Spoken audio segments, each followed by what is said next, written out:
Chapter 661, Opening the Door. Watching the shooting star from the sky getting closer and closer to Saul, its size didn't grow larger. When the meteor arrived in front of Saul with its pale golden light tail, he suddenly jumped backward, extending both hands forward with fingers crossed, weaving them into a net, preparing to catch it. Because the meteor was moving very fast, Saul had already prepared himself for a strong impact that might break his fingers. This was his instinctive action, as if what was rushing toward him wasn't a star, but a young child. However, when the light suddenly came before him, it abruptly decelerated, came to a sudden stop, and finally hovered above Saul's palm. Saul uncrossed his fingers and, with a face full of curiosity and caution, gently probed the hovering light orb with his finger. He didn't touch it directly, but traced its shape in the air around its perimeter. The light orb suddenly extinguished like a power outage. Its glow disappeared, revealing an uneven round ball inside. When this round ball wasn't glowing, it didn't appear as brilliant as it looked from above in the sky. It wasn't even perfectly round, and its surface was grayish and bumpy.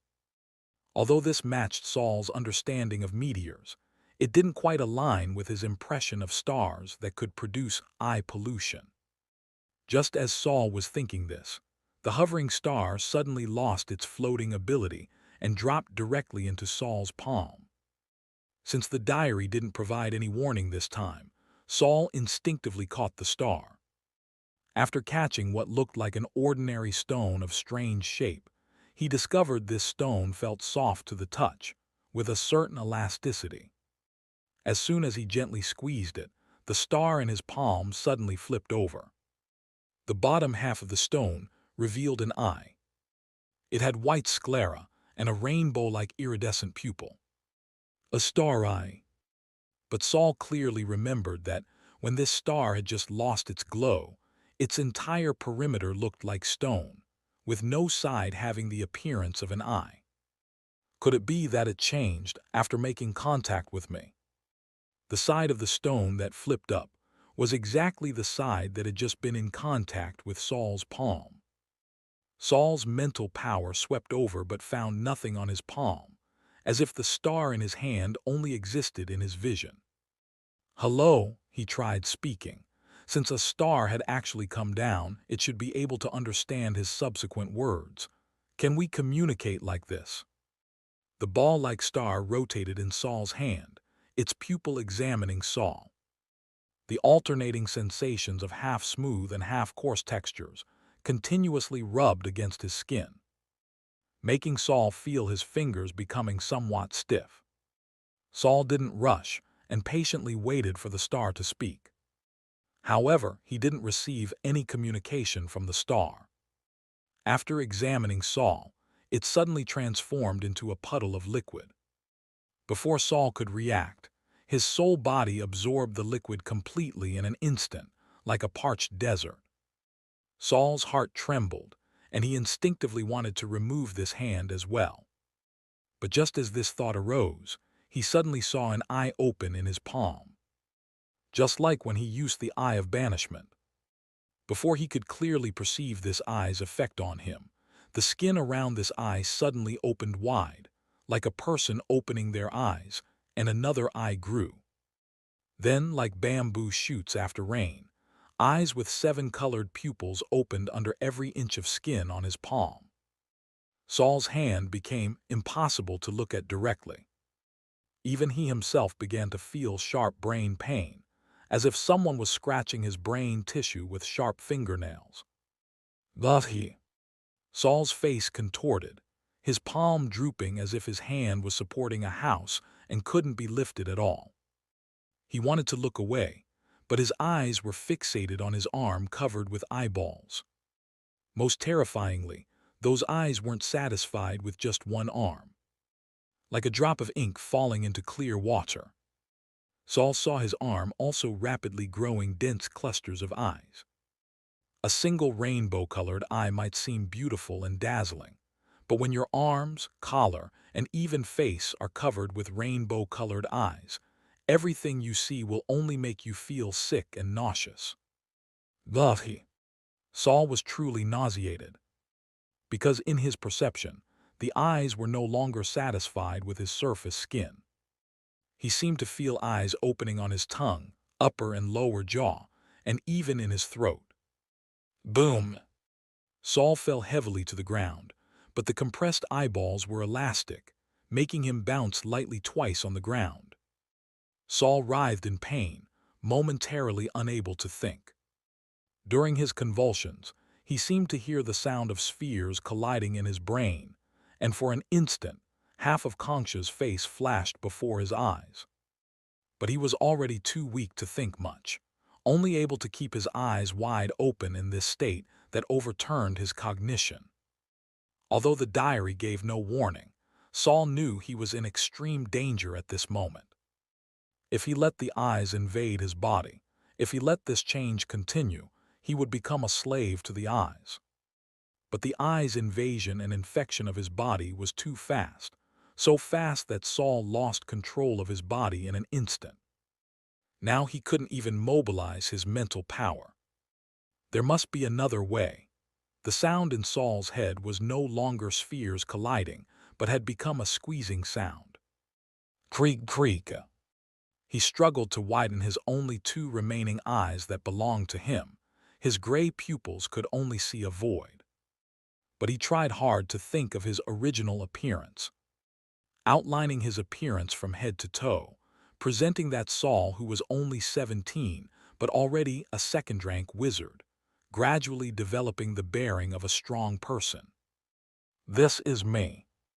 Then another figure appeared in his mind. It was a man in his 30s who looked somewhat ordinary but had a very gentle temperament. This is also me.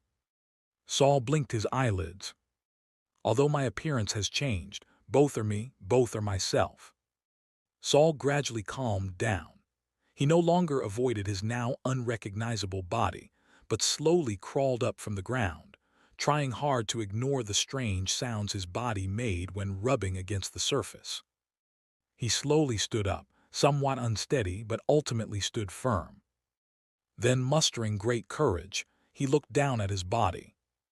For an instant, he seemed to see a person composed of eyeballs. From top to bottom, from inside to outside, skin, blood vessels, nerves, bones, muscles, internal organs. Everything was already covered with eyes. Countless times Saul wanted to look away, but he endured it.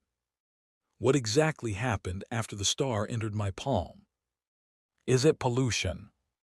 Or some kind of information I can't yet accept?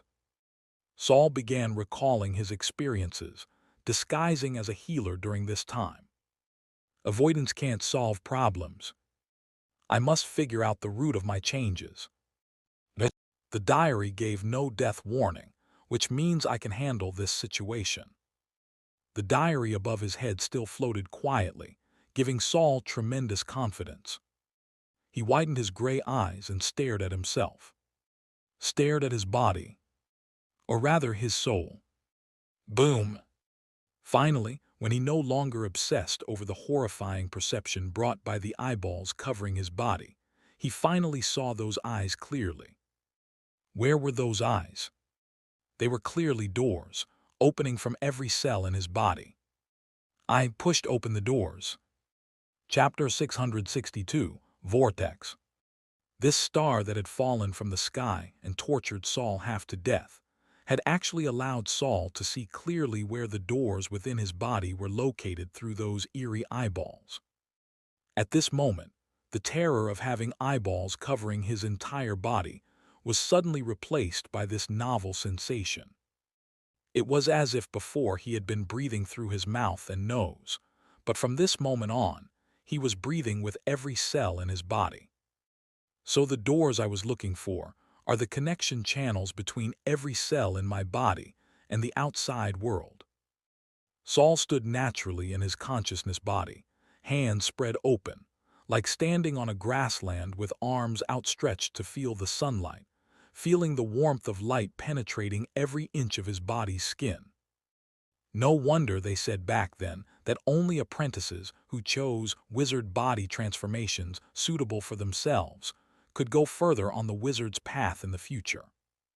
Only wizard body transformations suitable for oneself won't make wizards lose familiarity and control over their own bodies. Otherwise, when they try to push open the doors within their bodies, they'll find they can't even locate the doors.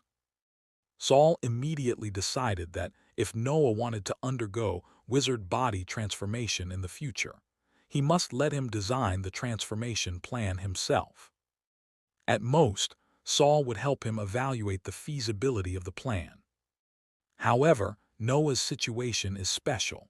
I don't know if he can grow to the point where he can undergo wizard body transformation.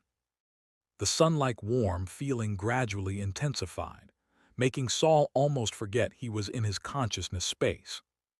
This was his first time pushing open the doors within his body, yet it was also a special period when his consciousness body and physical body were separated. Therefore, Saul, who only felt himself becoming increasingly energetic, didn't know that the changes happening to him had already frightened the people outside terribly. What's happening? Why is the master's body continuously absorbing magic power? Herman couldn't help with anything and was anxiously packing in circles.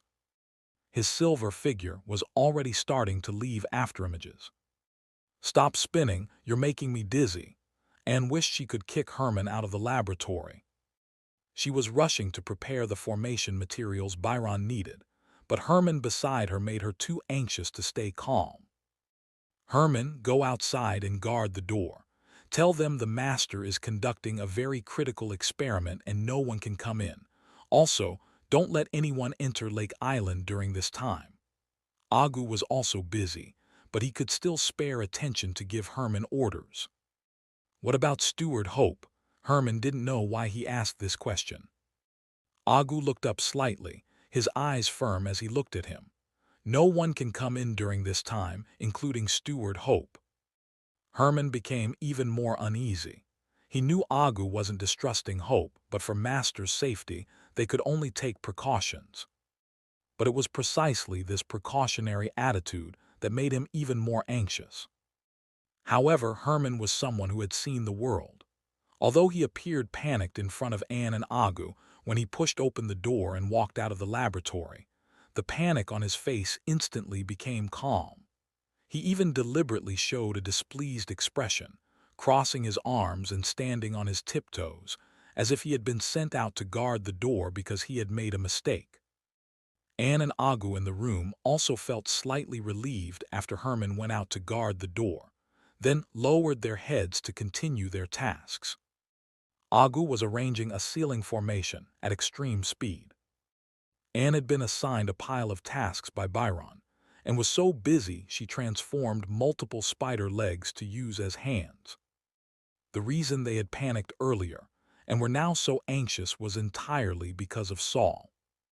Saul, who had been lying peacefully as if asleep, suddenly transformed into a massive vortex on the sea, desperately absorbing the surrounding elemental particles. His body also began showing strange changes due to this rapid and reckless absorption. His skin seemed to suddenly become like a water surface, rippling with waves. Anne and Agu had heard during this time that advancing from second rank to third rank required opening doors within the body, and they roughly understood the scene after opening doors. So at first, seeing Saul's body automatically absorbing external magic power, the two were somewhat happy, thinking Saul had likely grasped the key to opening doors. Although this was incredible, the two consciousness bodies had already accepted their master's miraculous nature and felt anything could happen to Saul. But soon, they discovered that Saul's absorption of external magic power had reached an indiscriminate level, and his bodily changes were becoming increasingly abnormal. Not only were dark attribute particles being rapidly absorbed, but even other elemental particles unsuitable for Saul to absorb in large quantities were being forcibly dragged into his body. He was even beginning to swell. Although his body was already showing signs of being unable to bear the load, it continued to absorb external magic power.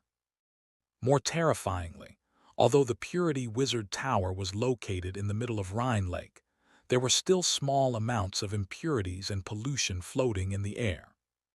These small amounts of impurities could normally be avoided during meditation with a little attention, but current Saul was indiscriminately absorbing everything into his body. At this rate, before Saul could find a shortcut to advancing to third rank through opening doors, he would first be burst from external elemental particles and impurities. However, when they realized something was seriously wrong, they discovered they couldn't wake Saul up no matter what. As if his consciousness body wasn't in his body at all and had wandered off somewhere unknown. Just when everyone was dumbfounded, Byron made a decisive decision. Since Saul currently has no way to close the doors himself, then we'll do it. His voice was steady, his tone calm. Although he was the only first-rank wizard present, he still served as their backbone. Byron immediately asked Agu and the others if they knew any method to isolate elemental particles. Agu immediately said they could borrow from the formation that sealed Camus, isolating Saul from external elemental particles and other magical energies. So Byron immediately had Agu arrange a sealing formation centered on Saul. Although this formation was also complex, with the example downstairs as reference, Agu could arrange it alone. Anne was pulled by Byron to make various potions and basic formation materials. Byron naturally wasn't idle either. He moved a large pile of bottles and jars from the original experiment table and began tinkering, apparently with things he had been experimenting with before. After Agu finally arranged the sealing formation, he was delighted to discover that with Saul isolated, his magic power absorption speed suddenly slowed. But at the same time, he also discovered that the suction force within Saul's body hadn't weakened due to the lack of surrounding magic power. Instead, upon discovering there was nothing to absorb, it increased the absorption intensity. The barely arranged wizard formation immediately became precarious and probably couldn't last much longer. Master's condition is wrong. Sealing off magic power can't stop his absorption of the outside world. Just then, a wisp of ethereal black smoke suddenly drifted past Agu's eyes. Thin as gauze, yet impossible to ignore its existence. When Agu's gaze followed the smoke, he discovered this smoke was actually coming from the cabinets in the laboratory corner. Agu remembered that those cabinets should contain some of the black pollution sources Saul had extracted from other people's bodies. The black smoke from that location emerged from inside the cabinets, drifted all the way to outside the sealing formation, then seemed to encounter no obstruction as it drilled into the formation, and was immediately accelerated into Saul's body like fallen leaves swept away by a water vortex with a whoosh. Agu couldn't even stop it. Black tide pollution, entering Master's body, should be fine, right? At this moment, even the well-informed Agu felt somewhat helpless. Chapter 663, Ice Sealing Inertization. Agu, who had been by Saul's side and watched him establish the Purity Wizard Tower, naturally knew that Saul could absorb black tide pollution from other people's bodies through his own soul body. It was just that even Saul had unexpectedly fallen into a coma after absorbing pollution for the first time, and was even captured by Peyer, who was still an old witch at the time. After that, every time Saul helped someone absorb pollution sources, he would separately extract and strictly store the soul body containing the pollution. He wouldn't actually absorb the pollution sources into his own body. But now, the powerful attraction generated by his body could actually make black tide pollution ignore isolation and sealing formations, directly transforming into black smoke and drilling into Saul's body. Saul is absorbing black tide pollution. Agu was so anxious he even forgot to address Saul as master. Anne, who had been busy preparing materials with her head down, suddenly looked up. How could he be absorbing pollution? It might be that the sealing formation isolated the elemental particles inside, so he started absorbing other things not subject to confinement. A fierce glint flashed in Anne's eyes. Then destroy the confinement formation. Wait, Byron stopped Anne. Even if you destroy the sealing formation now, you can't stop Saul from absorbing black tide pollution. He exhaled and grabbed the dozen bottles of potions he had just prepared, walking directly into the isolation formation. This formation could dispel scattered active particles in the air, but had no dispersing effect on finished potions. That is, magical potions whose inertness had risen to a certain degree. Byron had Anne continue preparing materials, sending them in one by one as they were completed. Anne bit her lip, but finally lowered her head to continue working. She chose to trust Byron not because Byron appeared so powerful, but because Saul had chosen to let Byron watch over his body before falling asleep. She trusted her master. Agu hesitated for less than 2 seconds before following Byron and stepping into the confinement formation. What else can I do? He vaguely knew what Byron was going to do, but since he hadn't participated in the experiments before, he wasn't clear on the specific steps. Byron directly handed Agu a bottle. Help me apply this to Saul's wrists and ankles. Apply more in case it evaporates too quickly. Since he had chosen to trust, Agu immediately carried out Byron's command seriously. Byron took out a potion, forced open Saul's mouth, and roughly poured it down his throat using a funnel. While doing this, he explained to Agu and Anne, Saul and I have been researching the inertization formula. It's about making active black tide pollution become extremely inactive black powder. The ice lock formation design ideas we got from the Stargate Council also brought me new inspiration. I plan to use the ice sealing design concept to freeze the active black tide pollution, while also freezing Saul to maintain his physical state until he wakes up and can control himself. Anne's eyes lit up after hearing this, showing some delight on her face. But Agu grabbed Byron's wrist with a serious expression and asked, Have you done verification experiments?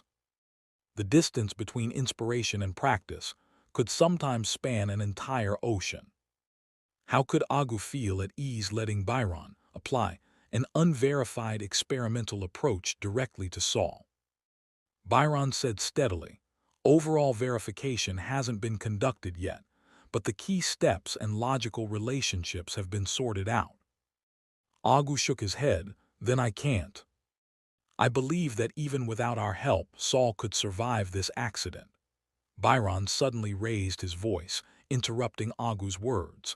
But in his current state, if we don't intervene, even if he wakes up, he'll need a long time to recover and recuperate. Then he'll definitely miss the third-rank wizard selection. Byron gradually pried Agu's fingers off his wrist one by one. I think Saul absolutely wouldn't allow himself to fail in this selection.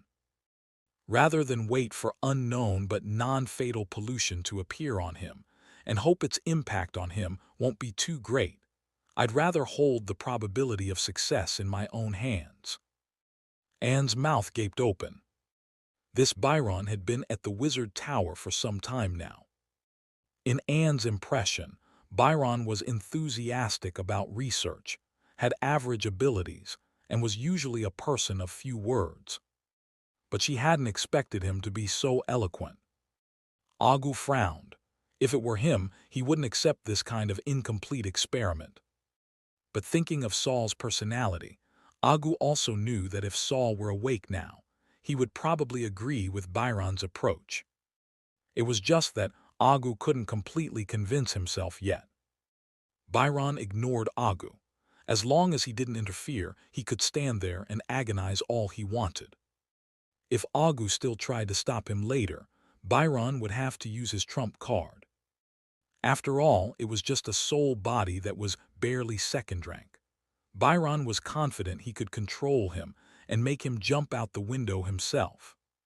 Fortunately, after agonizing, Agu ultimately didn't come forward to continue stopping Byron. After applying several potions to Saul's body or pouring them into his mouth, Byron began inscribing micro-magical formations on Saul's wrists, ankles, and forehead. These formations would channel the power of ice sealing, cooperating with the potions on, and in Saul's body to freeze the active elements and pollution on him. Just as Byron was carefully inscribing formations on Saul's body, Saul in the consciousness space finally realized something was wrong. Without waiting for the diary to come out with a warning, he sensed that his mental power was somewhat chaotic. He even heard the sound of ocean waves, as if returning to the time when he first absorbed black tide pollution, when those black tidal waters invaded his consciousness space. Saul, whose body was covered inside and out with colorful pupil eyeballs, instantly closed his gray eyes. He even refused to accept the visual impact brought by the colorful pupils, focusing entirely on sensing the changes in his soul body. Pollution has entered my body and is currently having a certain impact on my soul body. But because the doors within my body are opening for the first time, magic power is surging in too quickly, and my mental power is unprecedentedly abundant, causing me to become numb to other external perceptions. Saul's discovery of his spiritual body's abnormality relied on the ability he had newly mastered when advancing to second rank. He felt that the glowing thread cluster in his consciousness was restlessly agitated, as if someone had stepped on the cattail of his fate lines. This was a more direct perception of danger than intuition. So Saul immediately jumped out of the joy of opening doors and calmly examined his recent changes and the external dangers to his body. Opening doors is indeed a very dangerous thing. Despite the urgent situation, Saul could still analyze calmly. His consciousness spun rapidly. Normally, second-rank wizards exploring the path to third rank can only vaguely sense the existence of doors, and might only be able to slightly shake the doors within their bodies with all their strength. But the stars directly opened all the doors in my body, causing my external self to encounter danger. Although I can now leave the consciousness space and wake up in time, once I leave the consciousness space, I won't be able to precisely sense the doors within my body like I can now. At that time, it would probably be very difficult for me to close the doors within my body. I must close the doors here first before I can leave. But the speed can't be too slow either, or my body will suffer too much pollution, which might delay my advancement to third rank. In that case, it would be better to use this opportunity to directly risk thoroughly mastering the doors within my body. Chapter 664, Can't Waste It. Saul, who was thinking seriously, had unknowingly freed himself from the influence of the eyes covering his body inside and out. He could even look directly at all the eyes on his body, treating them merely as his new skin. Not only that, he also began to observe these eyes in depth, comprehending how they bypassed him to directly open the doors within his body. The extraordinarily excited eyes seemed to also sense Saul's rationality and gradually stabilized, no longer sprouting from various parts of his body like bamboo shoots after rain. Saul began attempting to actively close these doors within his body, while gradually guiding the star eyes to separate from his body. At first, the star eyes were very stubborn, clinging to his flesh and blood without loosening. But after Saul repeatedly communicated mentally and conveyed his true intentions, the stars gradually relented. Saul began cleaning up bit by bit, while simultaneously sensing how the stars affected his body and opened all the doors within him. Finally, an eye with a colorful pupil suddenly separated from Saul's body. At first it was like a few water droplets condensing on a winter window, then gradually gathered together, becoming an eye again. When the eye completely separated from Saul's soul body, he also felt that the door he had just opened was closed again. Saul looked at the eyeball that had fallen to the ground and was bouncing like a ball. It didn't seem angry that Saul had forcibly expelled it. It didn't even have much reaction, just like when it invaded Saul's soul body and arbitrarily changed Saul's physical state. It had no purpose, just acting on instinct. Saul had now completely freed himself from the influence. The eyes on his body closed one by one, transforming back into his skin and organs. The eyes that had once covered his entire body disappeared like an illusion, leaving no trace. With the eyes gone, Saul should leave the consciousness space. He looked at the eyes stopped on the circular platform, somewhat worried that once he left the consciousness space, when he returned, would this place have changed completely? But perhaps due to direct consciousness transmission, just as Saul thought of this, the eyeball that had been lying on the ground suddenly lost its color, becoming a featureless, bumpy stone ball. But its surface emitted a faint golden glow. Then the sphere began to rise, faster and faster, finally becoming a reverse shooting star, disappearing again into the pitch-black night sky of the consciousness space. What exactly are they? They can't really be stars, can they? This was Saul's consciousness space, where all external forms were merely manifestations of mental power in his consciousness space. From previous behavior, Saul had almost thought these stars also had their own independent consciousness. But now it seemed that was more like a stress response, an instinct. This made Saul breathe a slight sigh of relief. If they had no independent consciousness, it meant Saul would have difficulty intuitively understanding their abilities, and controlling them would be laborious. But it also meant he had more autonomy. There was already a diary of unknown origin in his consciousness. The stars, the calmer they could be, the better. Although the departure of the stars caused the doors that had been pushed open to close again, Saul, who had sensed where the doors were and understood the state when they were fully open, was no longer worried about door-related problems. He calmed his mind, letting his just agitated spiritual body settle down again. Then he closed his eyes, opened them again, and the familiar ceiling appeared before him. But what were those magical runes and magic power fluctuations floating between him and the ceiling?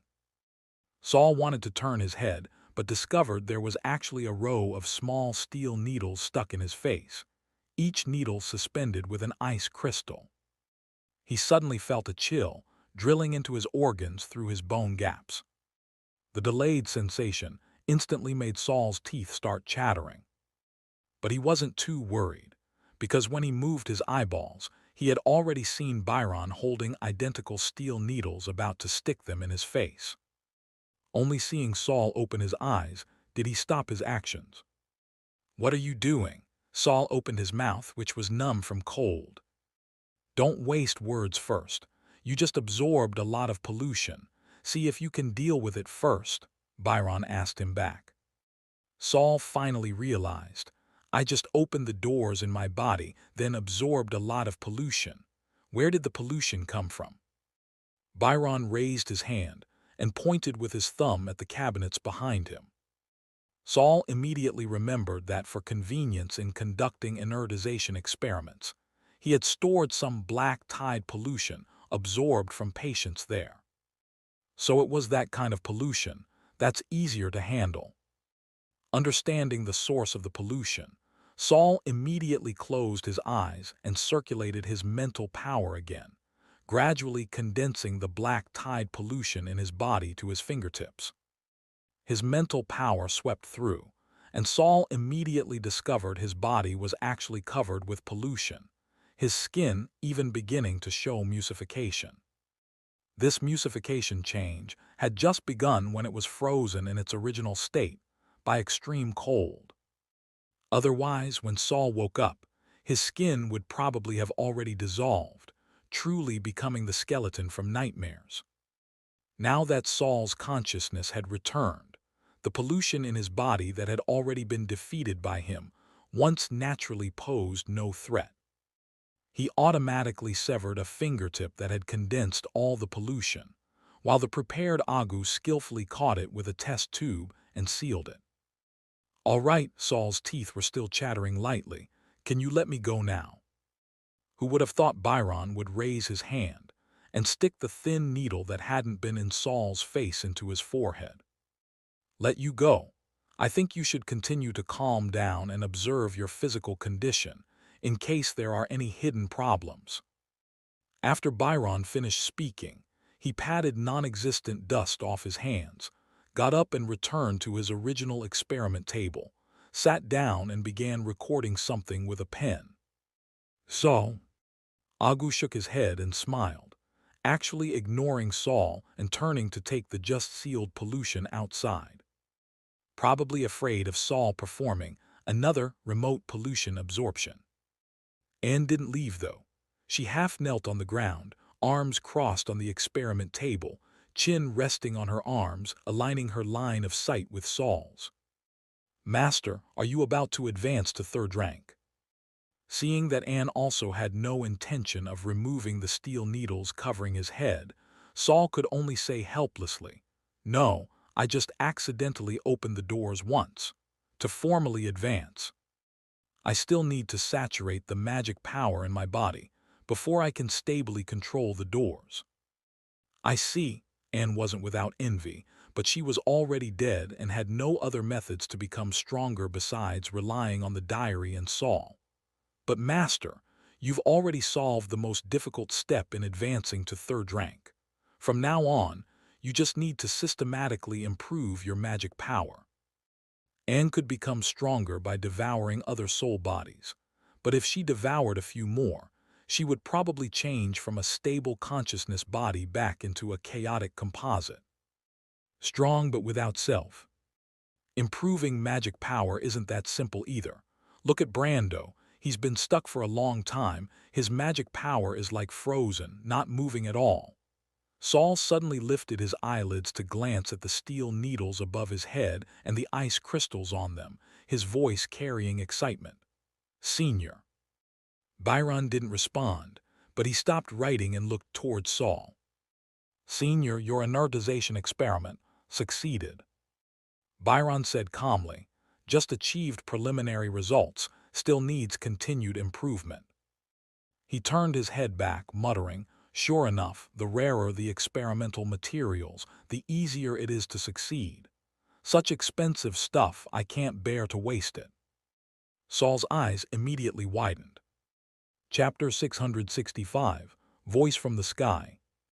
After letting several people vent a little and take revenge for being frightened by Saul, Byron finally removed the steel needles from Saul's head one by one.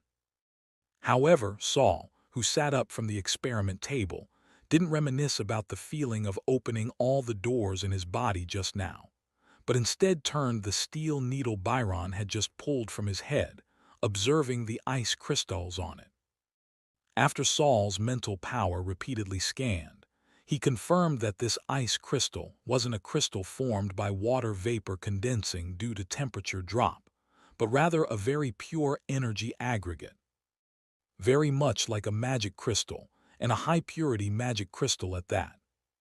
Saul's fingertip lightly touched the crystal, and it immediately changed, decomposing bit by bit into invisible tiny particles like stone weathered for millions of years.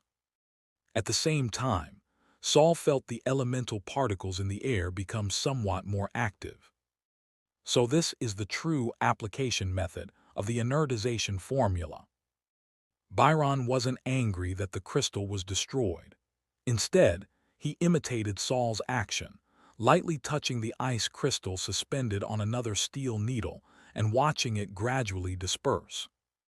I was also inspired by the ice lock formation.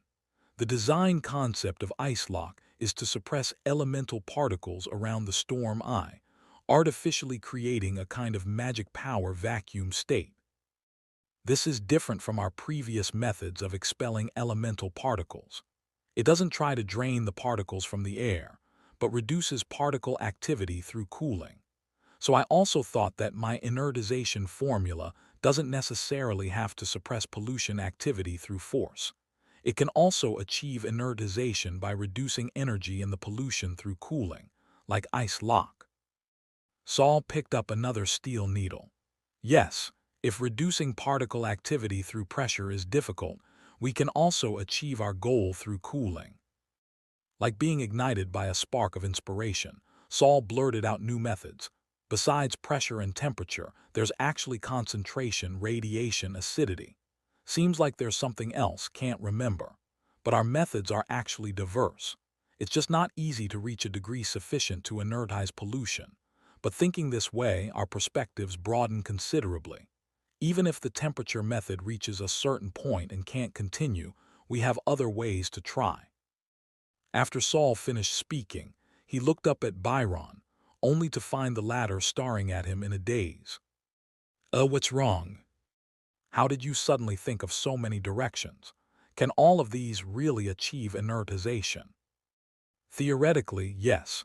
Of course, achieving theoretical levels isn't easy either. Saul smiled, unable to help feeling somewhat proud. So you don't need to be too surprised. Byron looked down at the several vocabulary words Saul had just mentioned, which he had recorded on paper, his mindset gradually stabilizing. You're right, so I just need to continue down the temperature path. Don't think too much about the others. Exactly. Saul jumped down from the experiment table and patted Byron's shoulder. I'll leave the rest to you. I need to go back now and properly organize my gains from this period. Anne followed closely behind, reminding Saul, it's reflection, master reflection. Saul was in a good mood and didn't argue with Anne, going along with their meaning. Yes, yes, I'll reflect. Back in his bedroom, Saul began recalling the feeling of all his body's cells opening doors. But he didn't plan to try pushing the doors with his own power right now. As he had told Anne, attempting to open doors rashly before his own power was saturated was what needed reflection. But not being able to try didn't prevent him from clearly recording his perceptions at that time. This was precious experience that normal second-rank wizard simply couldn't possess. He believed that as long as he could completely and accurately convey his experiences and feelings at that time to a veteran second-rank wizard, they could immediately attempt to advance to third-rank wizard. In the following days, besides continuing to study and practice magic, Saul spent time each day recalling the feeling of opening doors, deepening his memory and understanding. Time passed bit by bit. Outside changed from heavy snowfall to spring with flying orioles and growing grass. Saul almost never left his quarters, only occasionally treating wizards severely infected with pollution that Jiajiagu brought over. It was both to change his mood and collect experimental materials. Black tide pollution, which almost everyone in the borderland feared, had become a kind of rare resource for Saul. After Byron's inertization experiments got on track, he was even more reclusive than Saul, almost never leaving his quarters.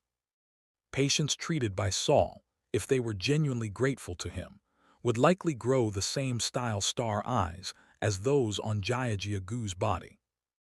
After confirming that star eyes, besides doubling people's favorable impression of Saul, had temporarily only shown the ability to avoid new black tide pollution to a certain degree, Saul tacitly allowed Jiajiagu to continuously introduce patients to him. There was just one thing he found rather strange. Although Jiajiagu rarely saw Byron, the two had met, yet Byron had never developed star eyes. Besides Byron, Marsh, the coachman-turned-farmer, had also never developed eyes. Saul wouldn't lose trust in the two just because of this. Maybe the transmission of star eyes required other conditions. Or perhaps these two people's situations were rather special. April arrived, and Saul officially turned 18.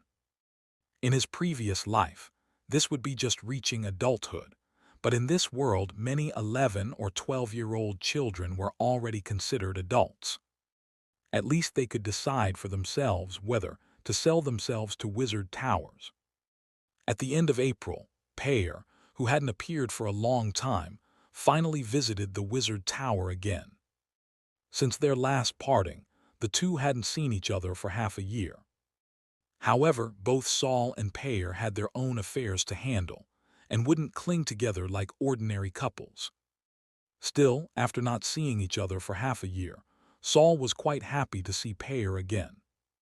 As a wizard, the pursuit of knowledge was fascinating. But as a person, if there was only the pursuit of knowledge, it would be somewhat boring. However, unlike the relaxed smile on Saul's face, when Peyer landed on top of the Purity Wizard Tower, she still wore a worried expression. Saul frowned slightly, walked over and took Peyer's hand. "What's wrong? Did something happen?" Peyer looked at Saul, wanting to speak but hesitating. Saul didn't rush her, just quietly looked at her.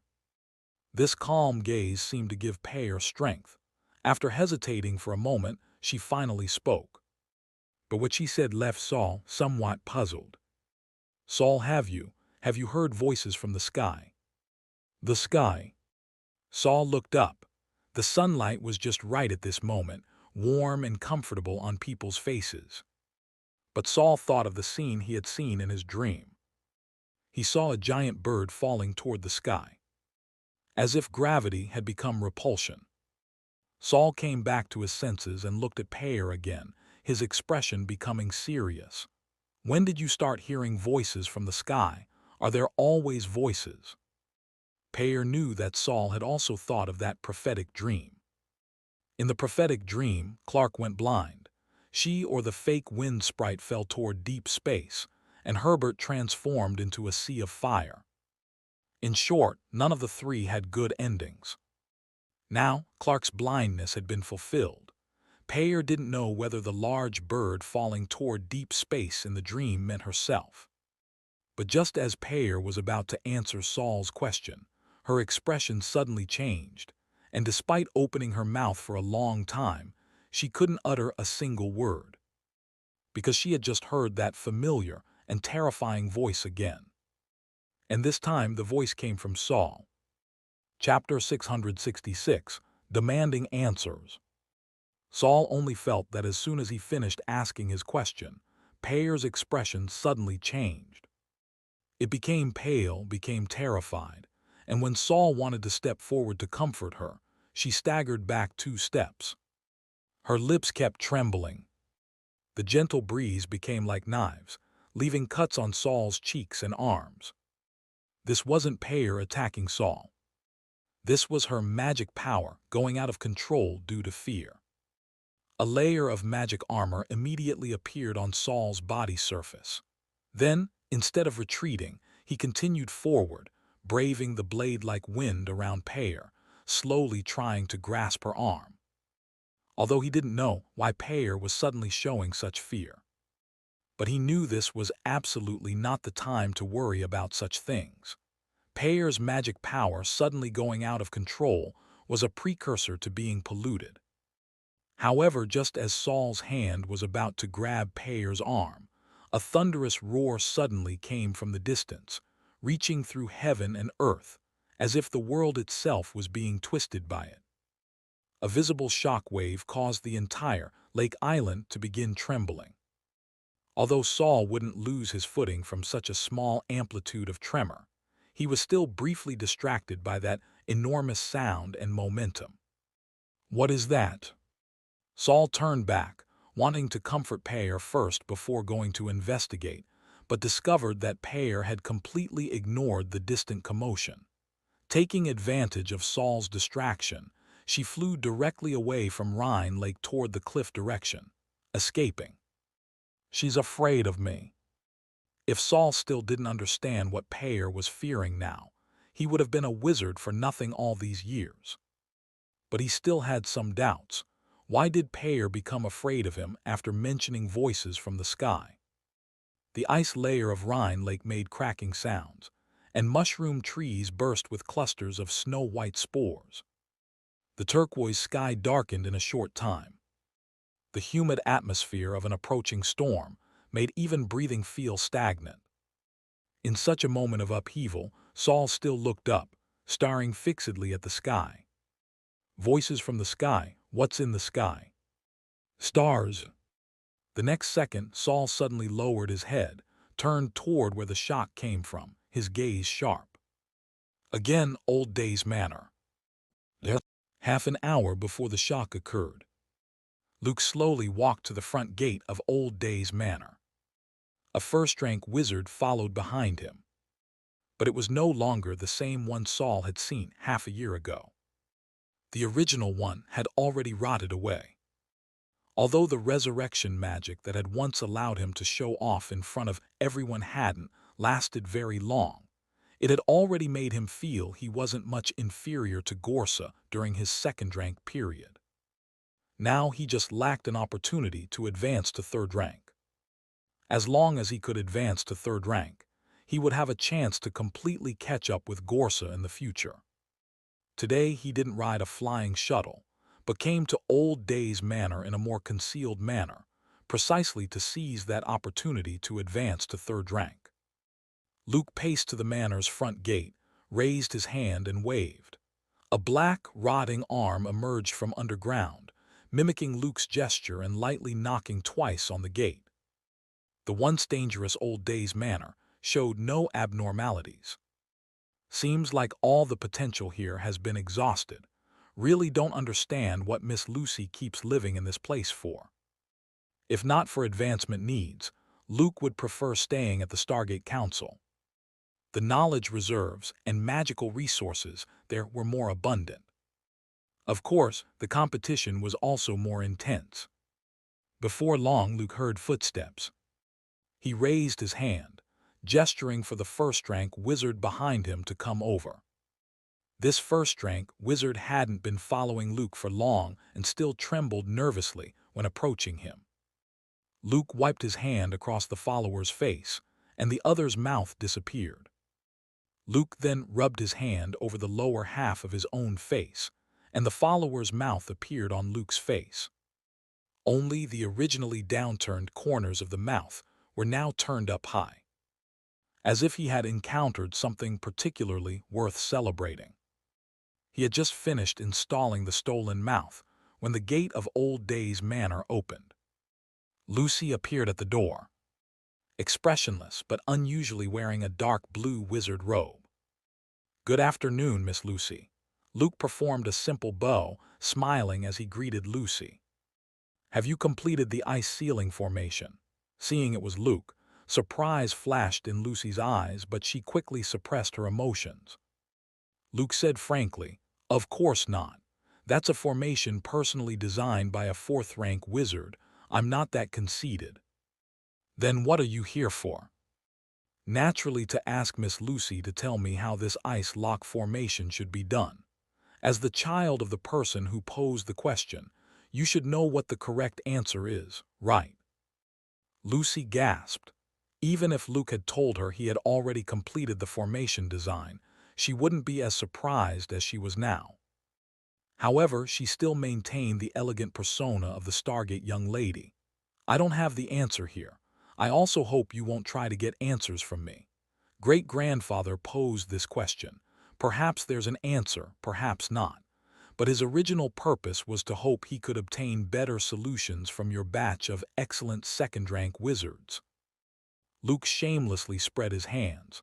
"But Miss Lucy, I prefer destroying than repairing. I really have no interest in this ice sealing method. How can you expect someone as uninterested as me to do Lord Alex exercises?" This time Lucy was truly angry. She had to clench her fists tightly and tremble slightly to avoid directly casting spells at Luke. "You're someone great-grandfather selected. Doing this will shame great-grandfather." Luke stepped forward, walking to the bottom of the steps before the porch, looking up at Lucy, who wasn't very tall but radiated tremendous presence. "I know. That's why I came privately. You just need to tell me the answer. Once I advance to third rank, I'll naturally have plenty of time to help the chairman design new formations to seal storm eyes. Besides, you said external help was allowed. So seeking help from the question poser is also a very normal approach, isn't it? Lucy's chest couldn't help but heave violently once, and her beautiful eyes narrowed. Just as Luke raised both hands to his ears and pressed down twice, wanting Lucy not to be so agitated, he suddenly heard murmuring from Lucy's mouth. Thunder's fury, shake the four seas, sword of law, sever evil. I, Lucy Golden Thunder, request your favor, Thunder Lord Alec. Please send down your great power, use lightning to drive away the rebel before my eyes. Luke was stunned. Just as he was about to say something, he saw Lucy clasp her hands together, and a meter-long lightning-shaped spear suddenly grew between her palms. Lucy's gaze was ice cold. Without giving Luke any chance to speak, she used all her strength to hurl the lightning spear at Luke. Luke seemed to be scared stiff, actually watching the spear descend with wide eyes, then violently pierce through his skull. You're not worthy to be a candidate. Lucy gritted her teeth as she spoke these words. Then, as if she had exerted too much force, her entire body began trembling involuntarily. Her gaze slowly shifted to her own hands, as if she couldn't quite believe she had actually killed great-grandfather's chosen candidate in anger. Before Lucy could break free from her confusion, she suddenly heard Luke's shameless, matter-of-fact voice again. The young lady is really angry. Seems like Chairman's memory protection measures have protected you too naively. Chapter 667, Storm Eye appears. Lucy looked up in shock. She couldn't believe that a second-rank wizard could survive great-grandfather's prayer art, punitive thunder. At this moment, Luke's head was like a melted syrup. Except for a pair of eyes that could barely maintain human appearance, all other parts of his skull were burned by lightning, completely blackened, with some unknown substances melted and rolling down his cheeks. Luke's head was beyond recognition, but he still pressed the deformed mouth on his face to his throat. Lord Chairman's punitive thunder is indeed formidable. If I hadn't studied all Stargate members' specialized magic several times, I might have truly been killed by you. Lucy could see that this Luke was indeed worthy of being someone the Stargate chairman pushed forward to compete with the Glare family and Saul. At least his strength wasn't weak. She also knew that her angry attack just now had actually violated her position. If she didn't want to tell Luke the answer now, she could either drive him away or leave herself. But after Lucy realized that Luke hadn't died from the punitive thunder, her anger didn't decrease but increased. Her desire to kill Luke was now even stronger. Luke glanced and saw golden lightning beginning to flash in Lucy's palm again. He was somewhat surprised, not understanding the reason for Lucy's attack, but he wasn't afraid of Lucy, even if she had a nominal great-grandfather. Luke quickly crouched down and thrust both hands into the soil. Lucy immediately felt the floor beneath her feet begin to shake. She immediately jumped high, but although she had jumped into midair, the floor beneath suddenly extended 7 or 8 highly rotted arms. These arms had brown-black fur on their outer sides, of unknown racial origin. Lucy had already jumped nearly a meter high, but was still caught by the ankle by the suddenly extending rotted arms. Lightning conducted from Lucy's ankle to those arms. But the rotted arms didn't know pain, although they were electrocuted until even the bristles on their skin curled and carbonized. Their movement and strength weren't affected in the slightest. Lightning couldn't electrocute the already dead again. Lucy's attack failed, and she was forcibly pulled back to the ground by the arms. She immediately reacted, switching to cast the metal attribute Magic Blade Rain. But Luke changed tactics again. Before the slender blade edges fell, those rotted arms suddenly softened like mud. The blade tips pierced the arms, immediately severing them, but the arms quickly fused back together after the blades passed through. Just as Lucy was preparing to cast the next spell, Luke smiled slightly, pushed off with his feet, and like someone with springs installed, appeared before Lucy with a whoosh. Then suddenly opened his arms and embraced the young lady before she could escape. Lucy wanted to flee, but discovered that waves of death energy emanating from him were causing her spiritual body to tremble violently. The magic power Lucy was about to condense instantly collapsed. Lucy was somewhat panicked. Him suddenly embracing her like this didn't make Lucy feel embarrassed, but gave her a real experience of death's threat. Young lady, just tell me the answer. Otherwise, I have 10,000 ways to make your life worse than death. Lucy bit her lip. Large amounts of death energy entering her body gave her the stagnant feeling that her bones were beginning to rust. If you dare touch me, great-grandfather has 10 million ways to make your life worse than death. But Luke wasn't afraid at all. He even withdrew one hand and wagged his finger in front of Lucy. Copying my words to threaten me has no intimidating power at all. He leaned close to Lucy's ear. Your great-grandfather won't care about you. As long as I get the answer and then kill you when you wake up again, you'll quickly forget why you died, just like before. Lucy was stunned, but her first reaction was that Luke was lying. She wasn't afraid of death. With a fourth-rank great-grandfather, the tribunal's resurrection restrictions couldn't control her.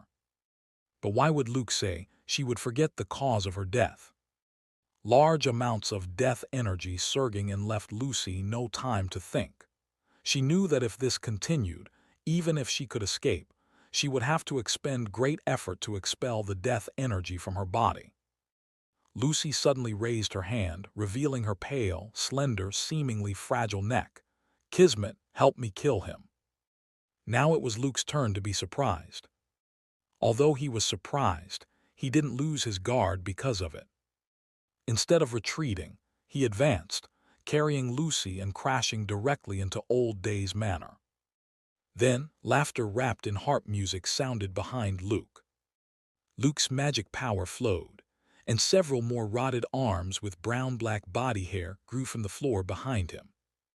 However, these arms were cut into several segments by invisible blades as soon as they emerged. Luke, as the caster, immediately sensed all this. He didn't turn around but threw Lucy backward. Kismet's figure appeared from midair, smiling as he caught Lucy flying through the air, then sang softly. His not particularly beautiful voice immediately shattered the black stains growing from Lucy's body. Then he casually tossed her behind him and continued pursuing. Lucy landed on her bottom, felt a slight pain, and glared hatefully at the two figures chasing and fleeing, finally having no choice but to get up herself. In the wizard world, if you lack strength, don't blame others for not respecting you. Now that Kismet was helping her, Lucy was already grateful. Of course, she could only helplessly roll her eyes at Kismet's sometimes reckless behavior. But just as Lucy was thinking of catching up to help Kismet deal with Luke together, a huge disturbance came from beneath her feet. Lucy originally wanted to immediately fly up to avoid falling, but just as she flew halfway, a huge impact from behind knocked her hard to the ground. This time she obviously hadn't flown high or fast, but the impact was unusually strong. When she hit the ground, she felt like her entire body was falling apart, with muscles and bones simultaneously groaning in pain. Before Lucy could get up, another huge disturbance came from inside the room. Lucy was again blown away by invisible explosions, her entire body swinging backward, directly smashing through the door and tumbling to the bottom of the stairs. What's happening? Lucy's hair was disheveled, her face covered with bloodshot eyes as she looked up in terror. The next second, she saw Kismet and Luke, both with grave expressions, running out at extreme speed one after the other. Kismet ran out the door first, But just as Luke was about to come out, he suddenly turned back and quickly plucked the silver harp. Sharp music sounds instantly became several invisible blades, sealing off Luke's escape routes from all angles. Luke's mind worked quickly. Instead of resisting head-on, he twisted around and raised his elbow to crash into the wall beside the door, actually wanting to break through the wall to avoid Kismet's sonic attack. However, in this moment of turning, he was a beat slower than Kismet and failed to escape Old Day's manner. Kismet had just released his sonic attack when his pupils suddenly contracted. He could no longer be bothered with the sneak attack, retreating repeatedly, even backing behind Lucy. Lucy beside him was dumbfounded. In their eyes, the dilapidated manor that had just stood on the plain was now rotating and twisting around a central point in the blink of an eye. Like a piece of exquisite silk being grabbed at the center point and given a sharp twist, causing the entire silk to convulse and spin. Luke, who was about to break through the wall, had just extended half his body when he rotated and deformed along with the entire manor. The image was twisted and stretched into slender curves. A living second-rank wizard became a blur of unrecognizable paint. He couldn't even let out a single wail. Chapter 668, Early Submission. Woo-woo. The first-rank wizard Luke had brought had no mouth, but when he discovered Luke being swept away by the strange vortex, he still rushed forward in terror. He passed the squinting Kismet, past Lucy, who had only managed to prop up her upper body, and ran straight toward Luke, who had already been twisted into a mass. But before he could reach the manor's front gate, his entire body began twisting like the manor. This first-rank wizard was also like paint on a canvas, directly twisted into a mass by an invisible but powerful force. Kismet, who had been watching the show, saw this scene and retreated again, backing up another 3 meters. He discovered Lucy was lying on the ground motionless. Sneering inwardly, he raised his hand and threw out a rope, grabbing Lucy's waist and pulling her entire body up. Scared stupid, just as Kismet was about to mock her, he saw the airborne Lucy suddenly turn her head. The smile on his face vanished instantly, and a cold sweat slid down from his temple. Lucy's face was like a painting with wet paint that someone had smeared in circles with their hand. Kismet. Her mouth was also bent into several curves, making her speech unclear. Kismet, who had been about to pull Lucy to his side and mock her, immediately and unhesitatingly threw her away. Of course, Lucy was still useful to him, so he didn't heartlessly throw her toward Old Day's manor, but tossed her to one side. At the same time, he retreated several more steps. Lucy also heard her own voice, rough and blurred. She also saw the disgust and terror in Kismet's eyes. After landing again, Lucy couldn't care about her body's pain and quickly pressed both hands to her face. The sensation from her palms felt like a puddle of mud. When she pulled her hands from her face, there were flesh-colored threads stretching, connecting her hands to the skin on her face. Ugh. Lucy could no longer remain calm and screamed in terror. Shut up, calm down. Kismet didn't pretend sympathy and sternly rebuked. You're already polluted now. If you don't calm down, do you really want to mutate directly? Kismet's voice made Lucy aware of her current state, and she quickly closed her mouth. But even so, she saw a lump of flesh fall from her face with a plop onto the grass, then slide down bit by bit along the tender green branches and leaves. She sobbed once and quickly stopped. Then Lucy realized that the closer she was to Old Day's manor, the greater the effect on her. So the next second, she struggled to get up from the ground and ran frantically in the direction away from Old Day's manor. But after running just a few steps, she felt her feet go soft. Her entire body involuntarily spun in a circle, as if being pulled by some force to turn in circles. Her brain also began to fog, and she could no longer exert any strength. In the critical moment, Kismet suddenly flicked a piano string from his palm, wrapping it around Lucy's waist and directly pulling her to his side. But Kismet had no time to check Lucy's condition.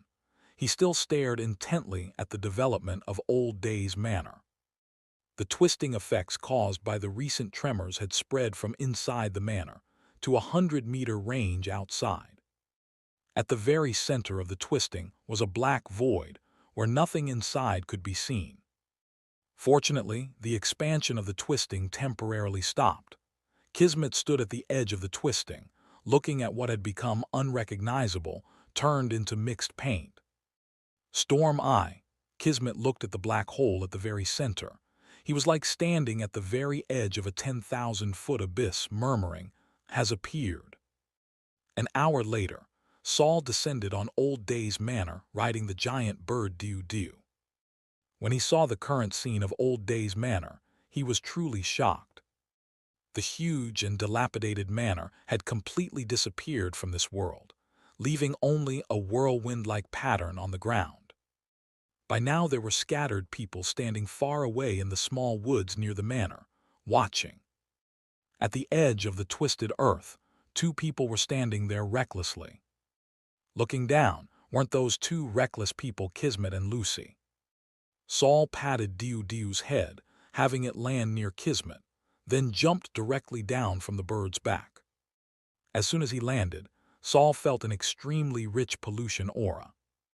That aura didn't come from the shapeless Old Days Manor, but from Lucy, who was lying motionless on the ground beside Kismet. Lucy has been polluted and has already undergone mutation. The pollution on Lucy was also familiar.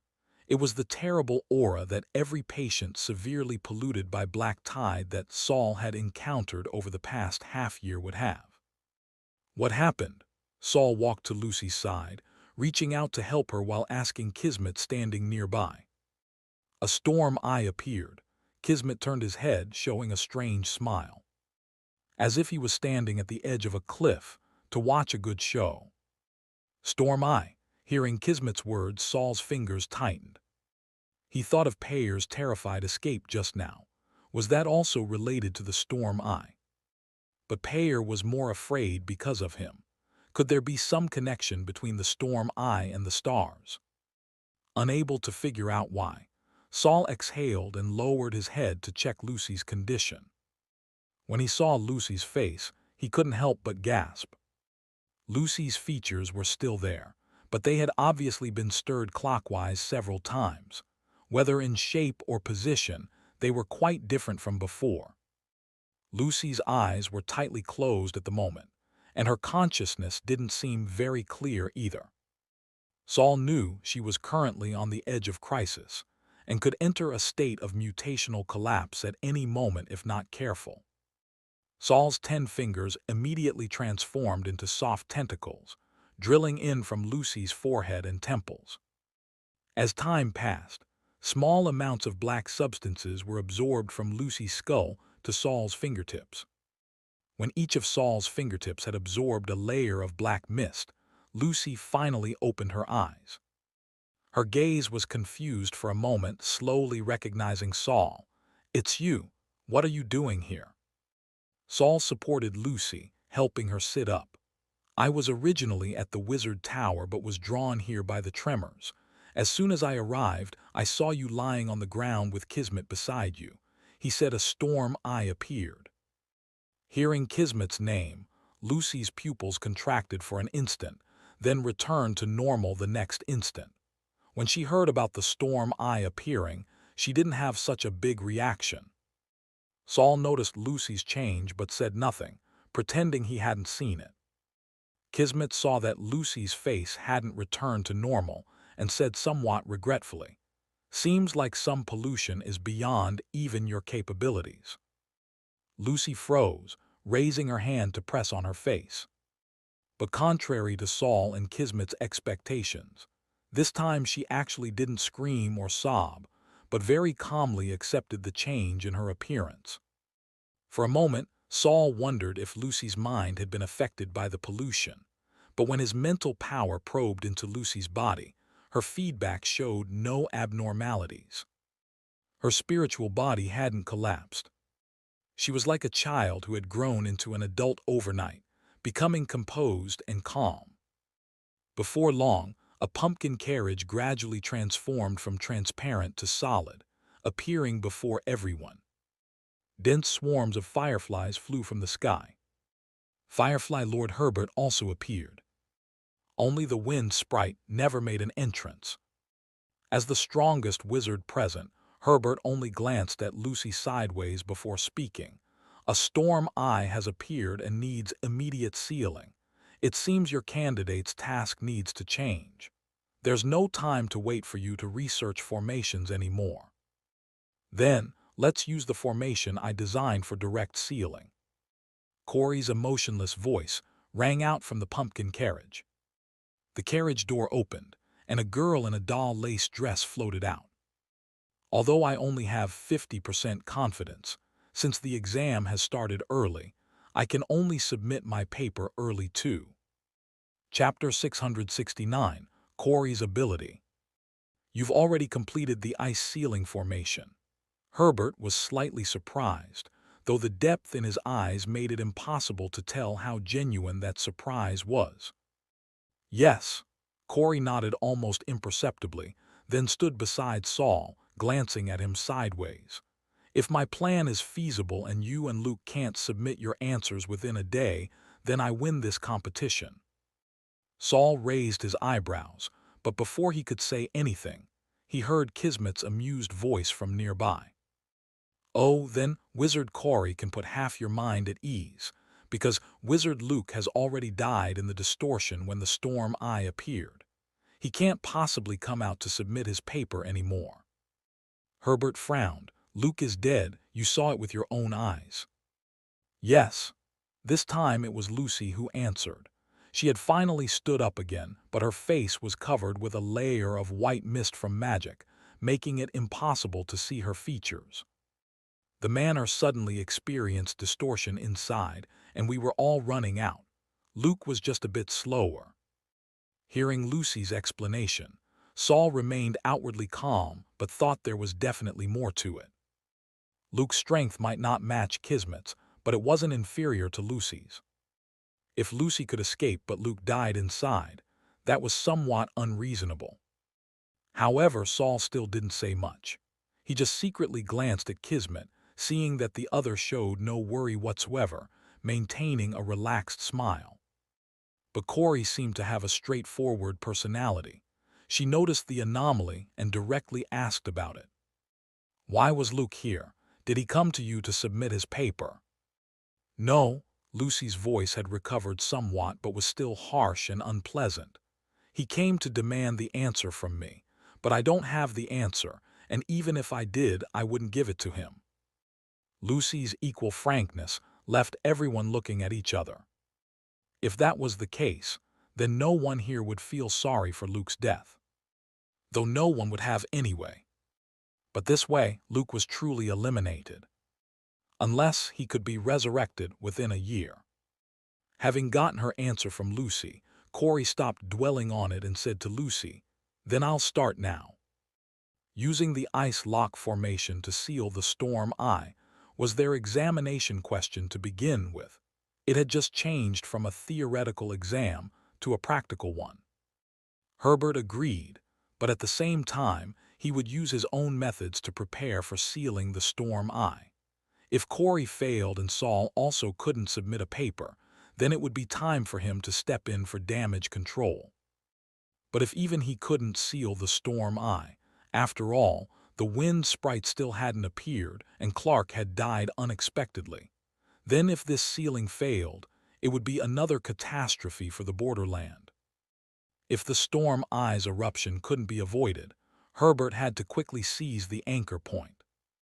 Even if it meant slight mutation, it would be worth it. So Herbert floated behind everyone, constantly observing the storm eye's movements. Since Corey had proposed sealing first, and Saul showed no intention of submitting his paper, everyone began preparing for Corey. The everyone here also included several first-rank wizards, who had come to watch the excitement, and dozens of people Herbert had brought. Only Saul belonged to the competitors and was excluded. Kismet obviously had no interest in helping either, holding his harp and standing beside Saul. Neither of them moved far from the storm eye, both observing its movements. At the same time, Saul had Diu return to carry a message to everyone at the Wizard Tower. Corey removed the bow tie from her collar, untied the ribbon on it, and with a gentle shake, the bow tie became a circular silk paper 3 meters in diameter. The silk paper was covered with densely packed formations, layer upon layer, with several microformations hidden in the gaps as well. The design was so complex, and the structure so ingenious that it was breathtaking. Although Saul couldn't see the formations on the silk paper, from everyone's exclamations, he could imagine that she had definitely designed quite an excellent formation. "Are you nervous?" Kismet beside him suddenly asked with a smile. "Why should I be nervous?" Saul asked back. He didn't try to peek at Corey's answer, just occasionally glanced at the sky, as if waiting for someone or perhaps just looking at the scenery. During Corey's formation setup, the storm eye inside Old Days Manor erupted once more.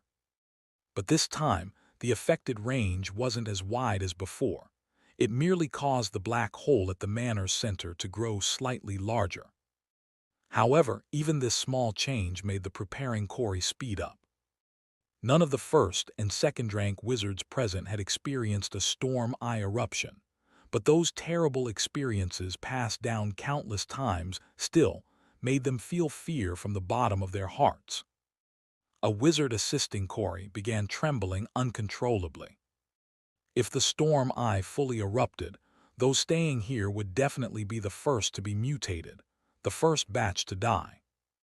Just as the panicked atmosphere was spreading irrepressibly among the lower-rank wizards, a candy-like fragrance suddenly diffused. Everyone who smelled this scent unconsciously showed intoxicated smiles, and fingers that had been trembling from tension and fear also calmed down. Saul looked sideways at Corey, who had just raised her hand to brush her golden curls and showed a sweet smile. Quite precise, emotional control ability. Emotional control abilities leaned toward light attribute magic. Saul had seen this on an apprentice before, but that apprentice could only sense emotions, not precisely control others' emotions. Indeed precise but sickeningly sweet. Kismet was somewhat bored, plucking the strings of his harp, but he understood the urgency of the situation and didn't let the harp make any sound that might affect the nearby wizards.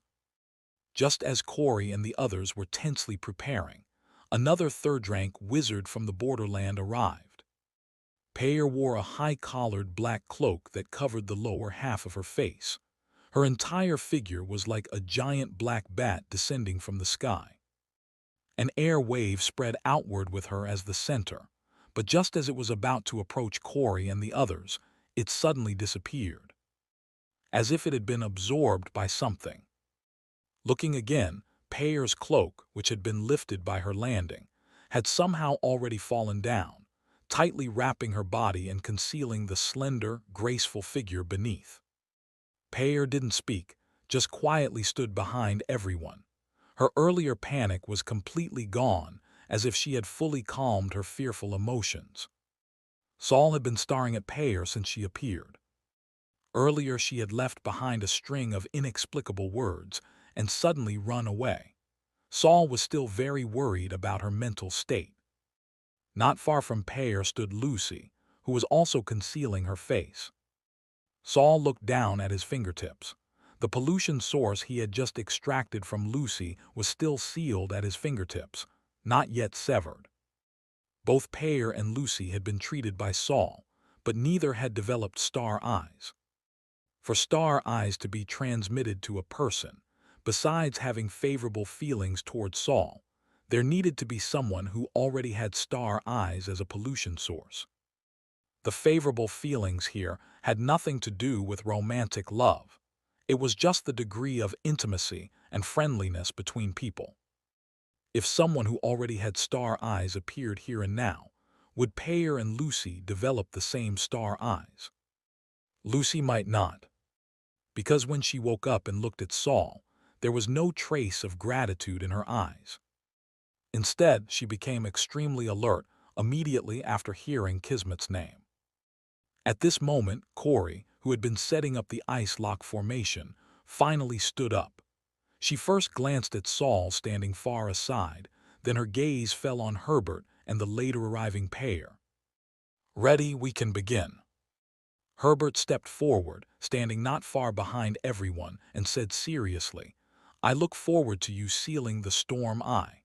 Then you'll become the next third-rank wizard of the Borderland." Chapter 670, Semi-Finished Product. Corey showed no emotional change, but Saul could see the mental fluctuations around her trembling slightly. Herbert and Payer stepped forward simultaneously. Sealing a Storm Eye was naturally not something that could be left entirely to a second-rank wizard. The people Herbert brought were specifically to assist with the sealing formation setup. Payer had also urgently transferred several formal wizards and a large number of wizard apprentices from nearby. If not for the Storm Eye at Old Days Manor appearing so suddenly, they should have prepared more personnel for the sealing. This place had a fake Storm Eye appear before, and now a real Storm Eye has coincidentally appeared here as well. Be extra careful during the operation. There might still be people causing trouble. Herbert conversed with Payer using secret speech. Seeing her just nod lightly, which was different from her usual reactions, he couldn't help asking, "Are you all right?" "I'm fine. Focus on sealing the Storm Eye. If we fail, we still need to make a second preparation." Payer raised her wrist and brushed all her hair behind her ears. There was a teardrop-shaped tumor on her wrist. Once the Storm Eye fully erupted and black tide emerged, she would immediately notify Ophelia. Currently, only she and Herbert were third-rank wizards present. If operated properly, they might be able to seize all the anchor points without having to share with others. Payer's attention was entirely on the ice lock formation Corey was preparing, while Herbert noticed Saul and Kismet nearby. His figure instantly transformed into scattered fireflies, then condensed before Saul and Kismet the next second. "If you don't mind, could you help? Sealing the Storm Eye concerns all wizards living in the Borderland." "Don't I need to avoid this?" Saul asked. "If this were merely using theory to test your design approaches, you would definitely need to avoid it, but this is actual combat. We must go all out from the beginning." But there was one thing Herbert didn't mention. As long as Saul joined the formation setup, unless Corey failed, the written test condition of whoever submits answers within 1 day wins with the better solution would no longer exist. Because it would be hard to say whether Saul's better solution was merely an optimization of Corey's answer. Even if Saul said it wasn't, the supervising third-rank wizards might not acknowledge it. Despite this, Saul didn't refuse. Kismet beside him waved his hand before Herbert could speak again, lowering his head to fiddle with his harp. "I won't go over. Otherwise, if you fail, you might think I was causing trouble again." Herbert wasn't genuinely inviting Kismet either. This person's reputation had already spread across the entire continent. Saul followed Herbert to Corey's side. Corey was assigning tasks to those around her with a wooden expression. As the formation's designer, she naturally knew what kind of person should control what kind of position. Seeing Saul, she stared for 2 seconds. "You should also be quite familiar with Ice Lock. As Gorse's apprentice, your understanding of it shouldn't be poor either. Cooperate with me in magic power circulation control." "All right." Saul readily agreed and stood shoulder to shoulder with Corey at the formation's control center. Although the silk paper Corey had just opened was only 3 meters in diameter, when she truly began to cast the ice lock seal, With the cooperation of numerous wizards, the entire formation was expanded twofold. When the others were ready, Corey raised her right hand high, wearing white lace gloves, and drew a circle in the air with her index and little fingers. Then ice crystals appeared from the circular basic formation where she and Saul stood, quickly spreading to the surroundings. The ice crystals were like six-sided snowflakes, constantly branching and extending, then extending and branching again. Instantly, a layer of water mist appeared above the formation, which quickly turned into tiny ice crystals, like spring snowfall. Fine and dense, yet floating and drifting. Herbert and Peyer flew to the left and right points of the formation, simultaneously injecting magic power into it. Third-rank wizards could quickly convert magic power absorbed from the outside world and steadily output it to the formation, becoming a more abundant and magnificent magic power source than magic crystals. The two of them were the backbone and guarantee of the entire magical formation. If the ice lock formation failed and the storm eye fully erupted, they would also compete for anchor points the moment they appeared. Corey's expression was unlike normally, somewhat serious. She looked up at Saul and gave him a meaningful look. Saul looked at the white breath before him, knowing the temperature needed for ice lock was already low enough, and nodded to indicate he knew what to do. He also cooperatively raised his hand, circulating his magic power and mental power frantically. Corey watched for a moment and discovered that Saul had indeed observed how this formation should operate, becoming even more confident. That he could quickly understand her intentions not only meant Saul understood this ice lock formation well enough, but also meant Corey's approach was most likely correct. The ice lock formation wasn't positioned directly above Old Days Manor. There was a terrifying black hole that could rotate and twist everything. If the ice ceiling formation were placed there, it would immediately be twisted and rendered ineffective. But Corey used a mirror projection method, placing the formation beside Old Days Manor and projecting the formation's effects onto the storm eye through a projection device between the formation and the manor, a mirror made from large amounts of magic crystals and special mithril. Ice crystals wrapped in cold air quickly turned the entire formation into an ice wind valley, and everyone's faces were covered with a layer of white frost. To ensure the formation's stability, no one used magic for warmth. Regardless, at the formal wizard level, their bodies weren't afraid of this bit of cold erosion. The formation was fully activated, with every portion of magic power operating along predetermined routes. Saul completed his task, watching the ice and snow unique to April suddenly fall above the black void opposite through projection. The black hole immediately began absorbing the drifting snow and ice. As large amounts of ice and snow were twisted by the black hole, they began freezing everything they touched. Soon, under the influence of large amounts of ice and snow, the twisting force was frozen, and even the twisted dust in the air was frozen in place.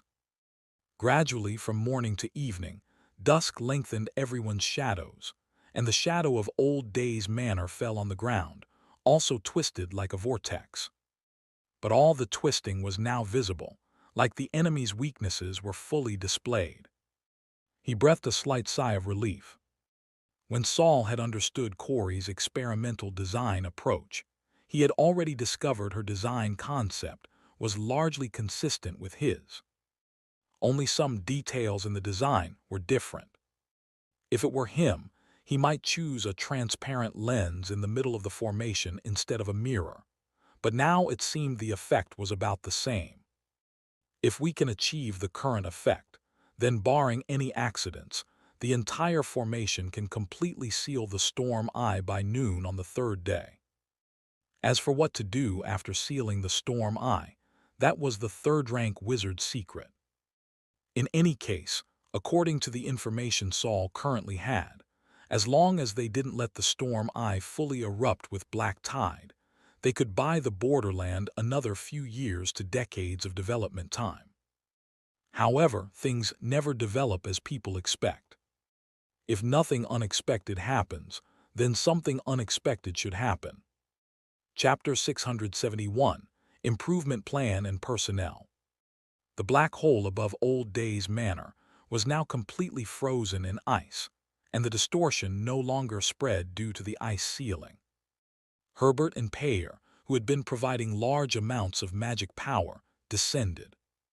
The storm eye's fluctuations have basically stopped. Next is to bury it back underground, Herbert said. Although Corey still showed no expression, her chin rose slightly by 5 degrees. I'll leave this matter to the two lords. However, I'll maintain the continuous supply of magic power until the ceiling is completely finished. Corey glanced at Saul, seeming to want to instruct him about something, but just as her doll-like lips opened again, suddenly, a tremendous shattering sound rang across the entire plane. Crack! The enormous sound almost rang in everyone's heart. The atmosphere that had just relaxed instantly tensed up again, more intensely than before. Almost enough to tear people's chests apart. When everyone first looked toward the frozen black hole, Saul first looked toward the mirror that served as the formation's power projection point. Those looking at the black hole breathed sighs of relief, because the sealed black hole was still frozen in ice with no cracks appearing on it. But Corey, who looked toward the projection mirror along with Saul, immediately bit her lip. The next second, Saul and Corey both jumped up and ran toward the mirror at the center point. Arriving at the mirror, Corey immediately began replacing the magic crystals around it, while Saul directly channeled magic power into the mirror surface. One person maintained it while the other provided energy storage. Though they hadn't discussed it verbally, they cooperated with exceptional coordination. When Corey finished replacing the magic crystals, Saul also withdrew his hands at just the right moment. He looked down at a crack on the mirror, his voice grave. Replacing magic crystals isn't a long-term solution either. No matter how smooth the mirror surface is, it won't be absolutely smooth in a physical sense. Scattering and loss are normal. Corey was stunned. She hadn't heard some of the terms Saul used, but could completely understand them. Yes, but as long as we persist until Lords Herbert and Payer send the Storm Eye back underground, we'll succeed. Before she finished speaking, a crack suddenly appeared on the mirror's surface and was spreading, dividing into two, almost traversing the entire mirror. At this moment, Herbert transmitted his voice. Payer and I will immediately begin sending the Storm Eye underground. You must maintain the formation for 10 minutes without damage. Corey clenched her silver teeth. Of course she hoped she could agree immediately and reassure everyone, but the mirror's condition no longer allowed her to be stubborn. No, the mirror surface has already begun cracking. Any additional magic power will cause the mirror to completely shatter. Then the seal opposite will probably collapse immediately. What? How could such a stupid mistake occur? Herbert said angrily. Then immediately replace the formation. We'll use the original sealing method. But Payer said coldly, the original sealing method requires filling it with human lives. This Storm Eye appeared suddenly, and we were fooled before. There aren't enough living beings nearby now. Then use everyone present's lives to fill it. The conversation between the four could only be heard by the four of them. Others still didn't know the ceiling had developed irreparable errors. Seeing the black hole opposite still frozen in ice, they were waiting for the high-rank wizards to solve the problem. That's still not enough unless you sacrifice yourself, Firefly Lord. Payer mocked his loss of composure. Herbert narrowed his eyes and glanced at Payer but didn't explode. Instead, he turned his anger toward Corey. You designed this formation. You must find a way to solve this or use your life to buy us time. Herbert's voice began to sound strange, as if he had mouths all over his body, with the voice coming from his skin and internal organs. Saul felt Corey's breathing hitch beside him, obviously sensing the pressure Herbert was deliberately releasing against her. But Corey remained relatively calm and wasn't overwhelmed by fear. She was already thinking of solutions. The current problem is severe loss during the mirror's projection process, but I don't have any mirror surfaces of higher strength. I can only try to repair it first. Hearing this, Saul immediately thought that he did have a mirror of very high strength and even stronger magical properties, the Bezek magic crystal. But this mirror was only temporarily in his custody, and it still contained a strand of Payer's pure soul. Saul looked toward Herbert without showing any emotion, glancing at Payer with his peripheral vision. In his peripheral vision, he saw Payer slowly look toward the distant black hole. Her head moved horizontally, indicating a shake of the head. Payer didn't want Saul to take out the Bezek magic mirror, even at this crucial moment of sealing the storm eye. Then immediately, right now, find a way to repair it. Saul, you also think of solutions. Whoever makes errors at this critical moment will pay with their life. Corey immediately turned to return to the mirror, obviously planning to maintain the mirror's integrity first, then find a way to repair it. But Saul suddenly raised his hand and pressed Corey's shoulder. I have a solution. He saw Payer purse her lips, but ultimately didn't stop him from speaking. Saul smiled slightly and looked up to address both Herbert and Payer simultaneously. Sealing the storm eye requires considerable magic power. From current appearances, even the strongest projection items probably can't hold up.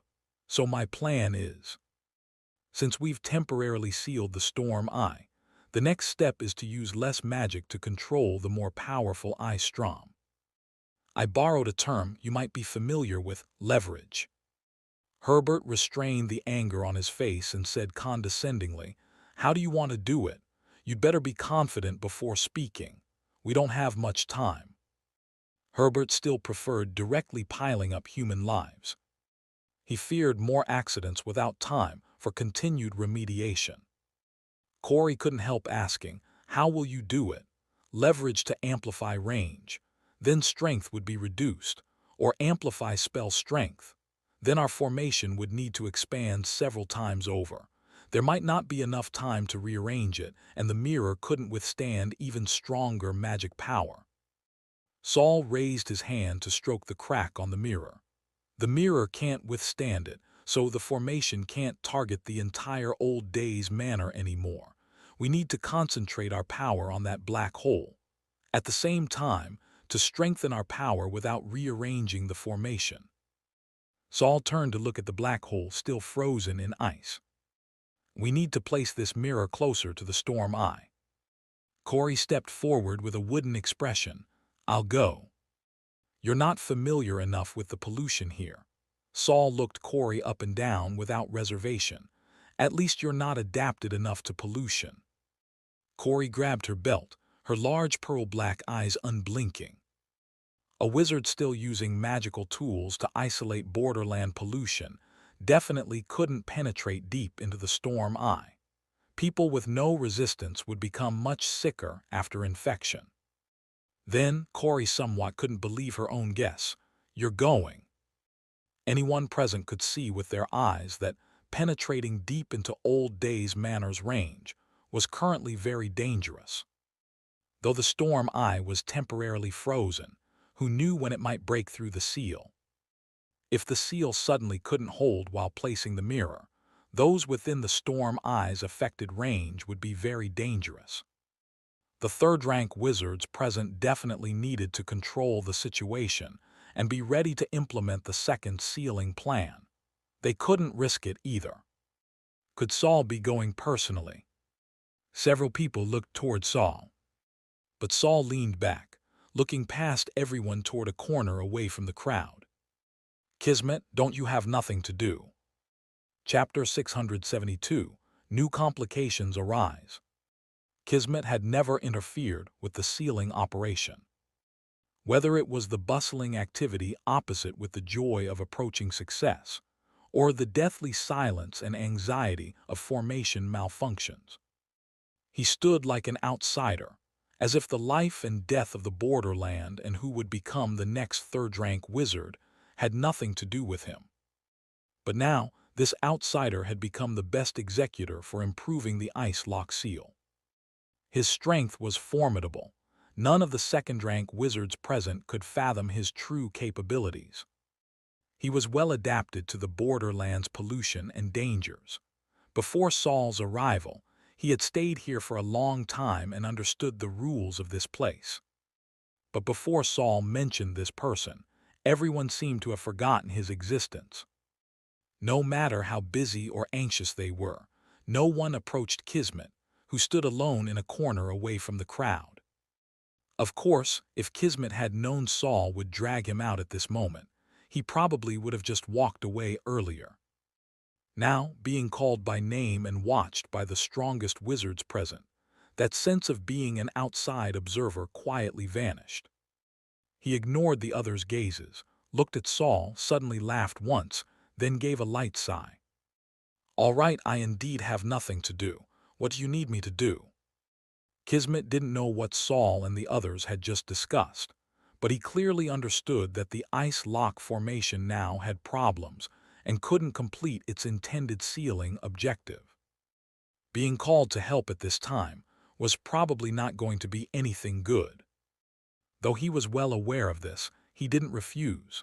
Instead, he swayed his silver harp while walking leisurely towards Saul. Saul briefly explained the improvements he wanted to make to reinforce the seal, finally telling Kismet about the important task he needed to undertake. Kismet stroked his chin. "Sounds quite dangerous." The Storm Eyes sealing concerns the entire borderland. This is also something Ophelia values extremely highly, Peyer immediately said seriously.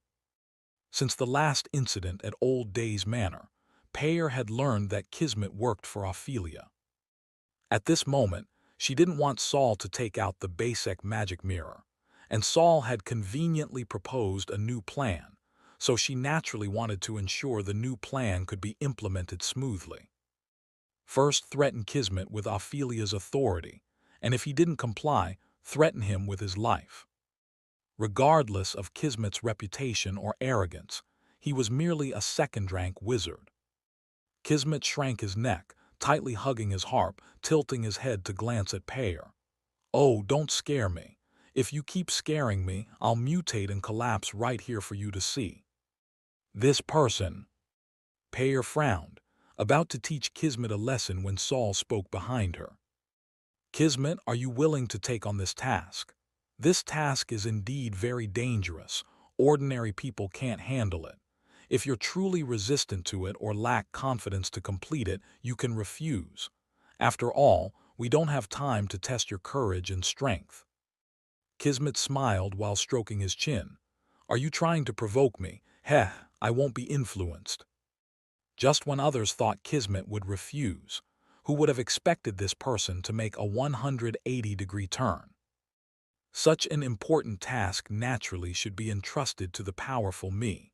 You should know that among all second-rank wizards in the wizard world, I'm one of the top strong ones. No one intended to compete with Kismet for second-rank wizard rankings. Since Kismet was willing to deliver the mirror into the ice-sealed Old Days Manor, others naturally didn't mind letting him enjoy his verbal satisfaction. Just as everyone was breathing sighs of relief and beginning preparations for moving the mirror, another person approached. The masked Lucy walked over. Having been affected by the Storm Eyes pollution before, her spiritual body remained unstable, and she couldn't contribute to sealing the Storm Eye, but she had been helping Corey set up the ice lock formation. After all, she had also conducted in-depth research on this ice lock formation. So when Lucy first approached, Saul thought she wanted to help. Who would have expected Lucy to say, "It's too dangerous for Kismet to deliver the mirror alone. I'll go with him. If anything unexpected happens, we can help each other." Saul knew that after leaving Old Days Manor last time, Lucy's impression of Kismet had changed. But he hadn't expected Lucy to be willing to venture into Old Days Manor with Kismet. Moreover, Lucy didn't look like she had been hypnotized by Kismet. Saul looked toward Kismet, who didn't object, then looked toward Herbert and Pear. They nodded. Pear even said meaningfully, "I'll watch over them." With a third-rank wizard watching, Saul felt reassured. He turned to Corey. "Next, please continue hosting the entire formation's operation, Wizard Corey." "Me?" Corey's eyes widened slightly. Saul was clearly taking control of the situation now. Why would he give up the hosting position? "Yes," Saul said matter-of-factly. "Although the overall formation hasn't changed, the projection distance and orientation have both changed. You should be more familiar with calculations in this area." "Then what will you do?" "Me?" Saul looked at Kismet, who seemed resigned as he followed Lucy toward the mirror, lightly rubbing some black stains between his fingers. "I'll make a third plan." Corey showed a vivid expression that didn't belong to a doll for the first time. "You have a third plan." Corey didn't ask what Saul's third plan was. She only knew that when Kismet and Lucy, escorted by Pear and Herbert's protection, quickly and steadily walked toward the black hole with the mirror, Saul stood at the edge of Old Days Manor holding a longbow he had somehow produced. The bow's arrow was specially made. The arrow's end wasn't the common tail feathers, but a large mass of irregularly shaped ice crystals. It made people doubt how much accuracy this arrow would have when shot. No one knew what this arrow was for. Just like no one knew Saul could use a bow and arrow. Wizards and bows didn't quite match stylistically. Kismet wore a smile on his face, as if he had seen something very interesting. Lucy's emotions remained low due to her facial distortion.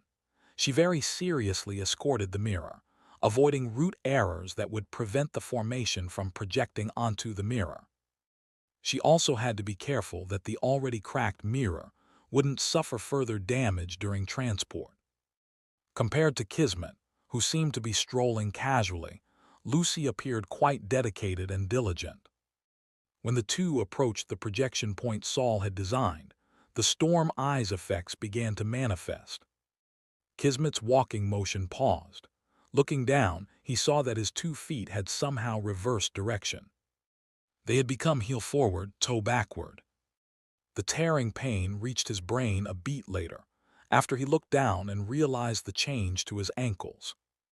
But Kismet showed no fear whatsoever. After a light laugh, he began adapting to the walking method of lifting his heels first. "How are you?" Lucy noticed Kismet's change, and seeing his movement wasn't affected, asked in a low voice. "Nothing. Quite interesting, actually."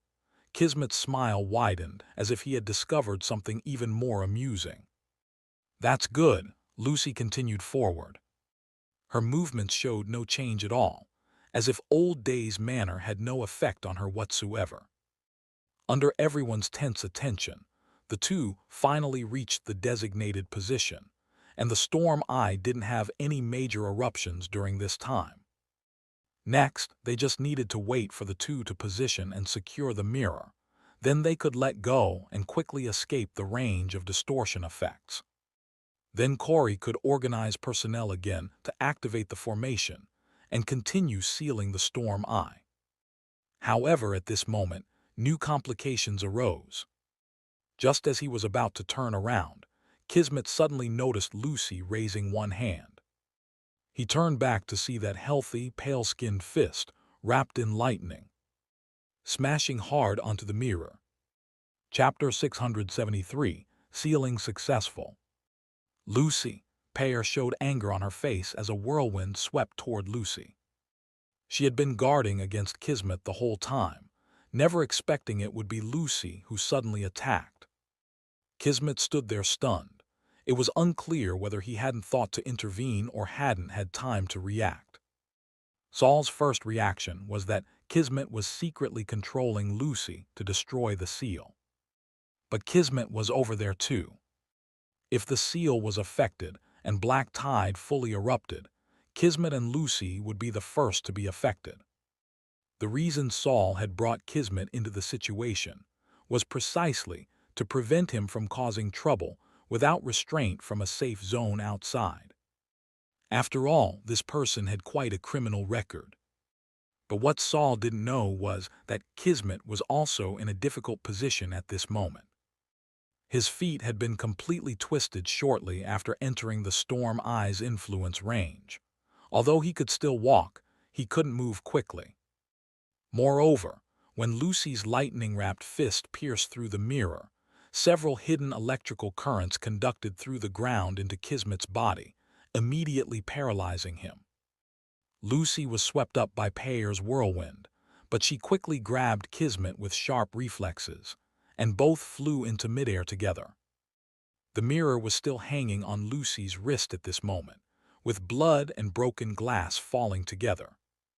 "Bring them back, I have a backup mirror here." Corey yanked off the lace hairband from her head and shouted to the people inside. She felt today was extremely unlucky. Hearing this, Payer could only suppress her anger and try to bring the two back with the whirlwind. Who would have expected that halfway through, the whirlwind stopped obeying Payer's commands? Lucy and Kismet were spinning toward the black hole. Even Payer's figure in the sky suddenly plummeted downward, barely managing to stabilize herself. The seal is broken. Saul, standing at the edge of the pollution's influence range, also felt extremely powerful suction. It was like a small sailboat drifting on the deep sea, encountering a 100-meter diameter whirlpool. He could only be involuntarily pulled toward the center to be submerged. In his anxiety, Saul saw the mirror hanging on Lucy's wrist and immediately turned back to shout at Corey, "Corey, continue. Angle 3.44 multiplier, 33.3. Corey's chest heaved violently once as she said to her bewildered subordinates, "We continue." At this moment, Lucy and Kismet had already been swept near the black hole. Kismet's harp suddenly enlarged and was thrust straight into the ground. The strings broke one by one, but were inserted straight into the stone like steel reinforcement, delaying the time before the two would be drawn into the black hole. After doing all this, the two finally stopped approaching the black hole, and Kismet still had the mood to joke with Lucy. "I don't know what I did to anger Miss Lucy, making you willing to sacrifice yourself just to drag me to death together." Lucy's mask had already fallen off in the struggle, revealing that face with twisted and distorted features that could give people nightmares. "Kismet," her voice was low and hoarse, filled with gnashing hatred, "you killed me twice." "Oh, you actually remembered." Looking at Kismet's indifferent expression, Lucy just wanted to bite through his neck. But now the two were being pulled by multiple forces, and holding onto him was already very strenuous. "I don't blame you for killing me. Combat between wizards is normal. But after killing me, you actually pretended to be a good person and saved me. Used me to sabotage great-grandfather's plan." Kismet smiled. "That was clearly your own idea. How can you call it me using you?" Lucy felt her brain had gone numb and couldn't out-argue Kismet, but she didn't care about verbal victory at this moment. When she had volunteered to escort the mirror with Kismet, she had already decided. Even if she died, she would stuff Kismet into the Storm Eye's black hole, letting him be soaked in pollution, becoming a monster with lost reason, collapsed spirit, and rotting flesh. Let him never find release for eternity. This hatred transformed into firm conviction. Lucy released powerful magic power without restraint. One ray shot toward the black hole not far behind, another directly shattered Kismet's harp.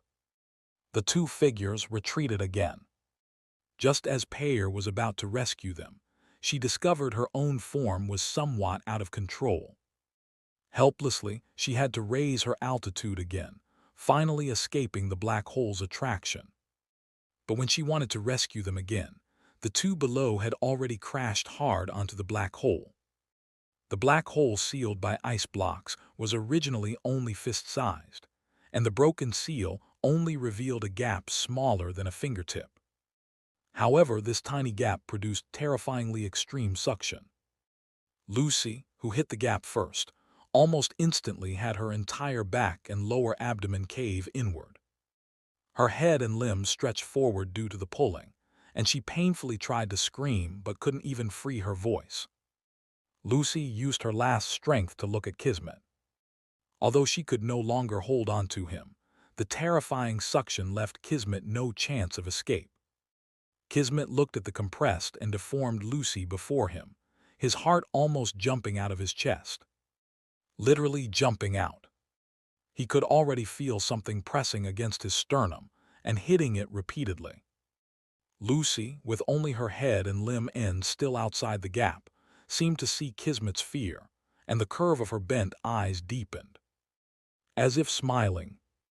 However, the next second, Kismet suddenly reached out to pull the mirror off Lucy's wrist, then held it horizontally in front of him, planted his feet firmly in the ground, dropped his broken harp with his other hand, and pressed directly on the ice layer around the black hole. The ice layer instantly spread to Kismet's arm, freezing him and the ice seal together, but at the same time, it helped Kismet maintain his arm's straight posture. Kismet turned back towards Saul, who had already raised his longbow outside the range. 1 meter. Saul clearly heard Kismet's words and said calmly to Corey behind him, Angle 3.36, multiplier 102. Understood, Corey responded while modifying the formation. The ice lock formation operated again. Everyone had complicated feelings. Because if they activated the formation without waiting for the people inside to evacuate, those still near the storm eye would definitely be sealed together.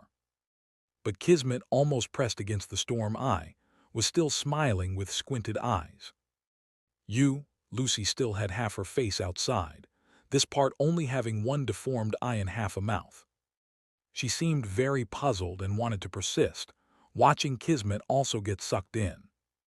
At this moment, Kismet suddenly said in a low, difficult voice, I'm afraid I'll disappoint you, Miss Lucy. Unlike you, someone will definitely rescue me. The next second, the ice lock formation activated again.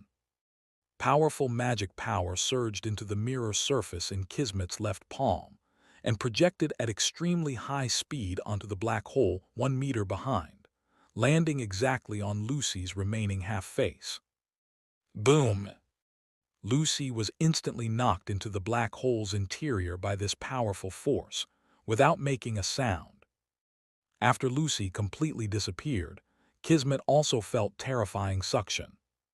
Just as he could no longer hold on and was about to crash into the storm eye, a sharp arrow somehow came breaking through the air.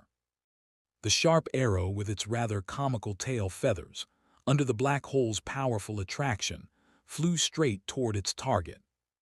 It quickly grazed past Kismet's cheek and actually entered the black hole's interior before him.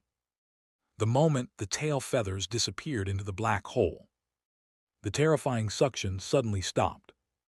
Kismet blinked in bewilderment.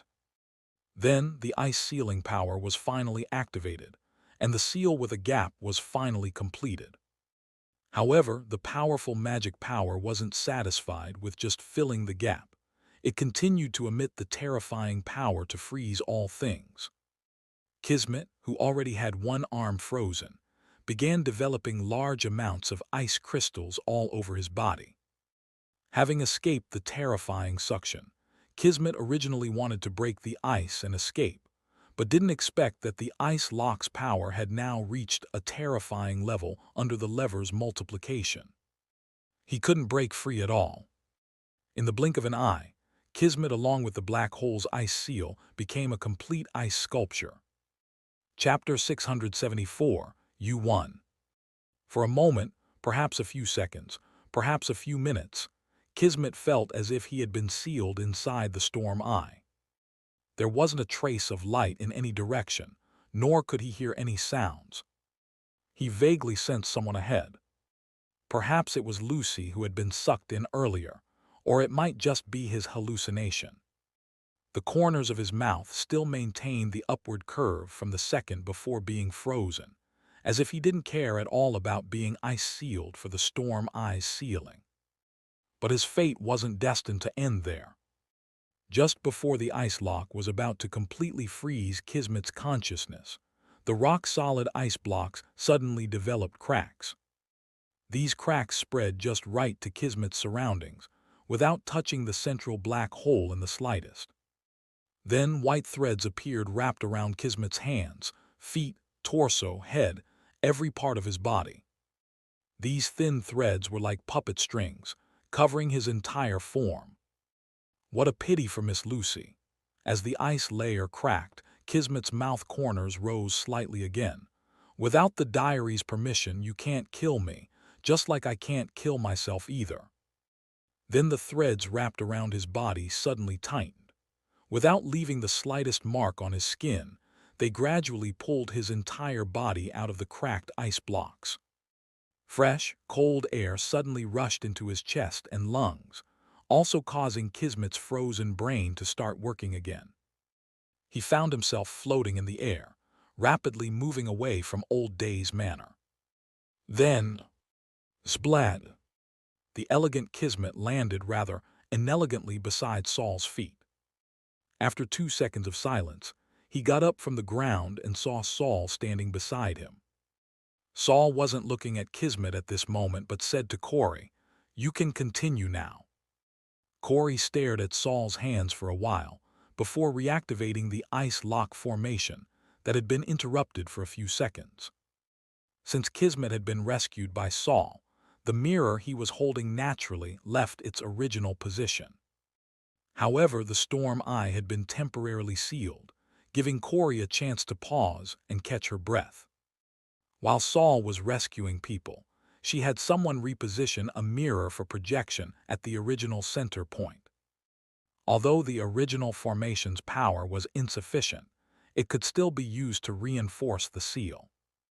Kismet still had dirt and grass seeds on his face, just sitting on the ground without getting up.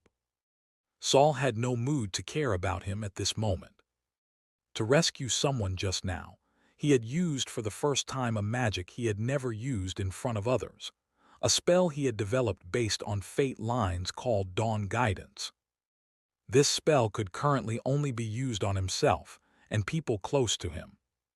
It could slightly influence the surrounding environment through the pulling of mutual fate lines, finding that sliver of direction that might bring dawn in a darkness representing death. This spell was very abstract. Not only could it only work on people close to Saul, but it only took effect in dangerous moments. So after Saul developed this spell, he had never used it. Everything was theoretical research. This time being able to find the ice layer's weakness and rescue Kismet without affecting the storm eye was probably due to Kismet's explosive luck, managing to grasp that thread of hope. After casting this spell, Saul's mental power almost immediately became dispirited. Now he could barely stand in place and couldn't do anything else.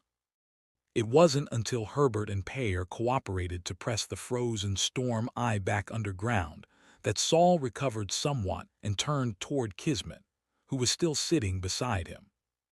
"Were you sleepwalking just now?" Saul's voice sounded flat but carried a hint of reproach.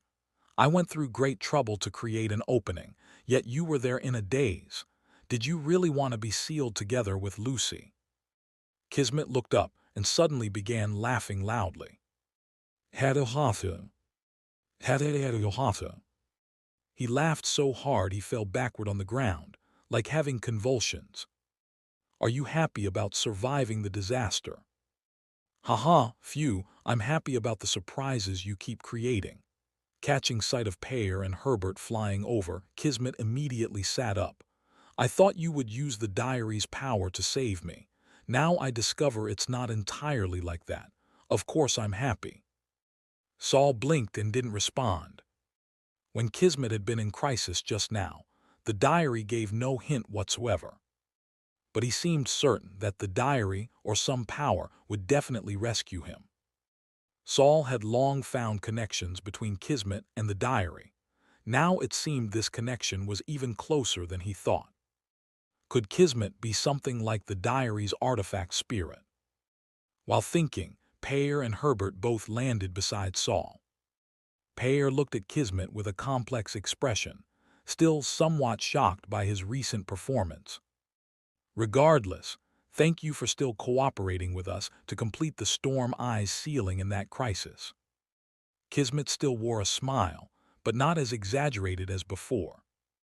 I just clearly knew that only by sealing the Storm Eye could I possibly survive. Besides, I'm also Sky City's representative here.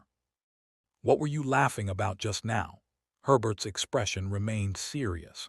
His gaze wandered between Saul and Kismet, seeming somewhat suspicious of their relationship.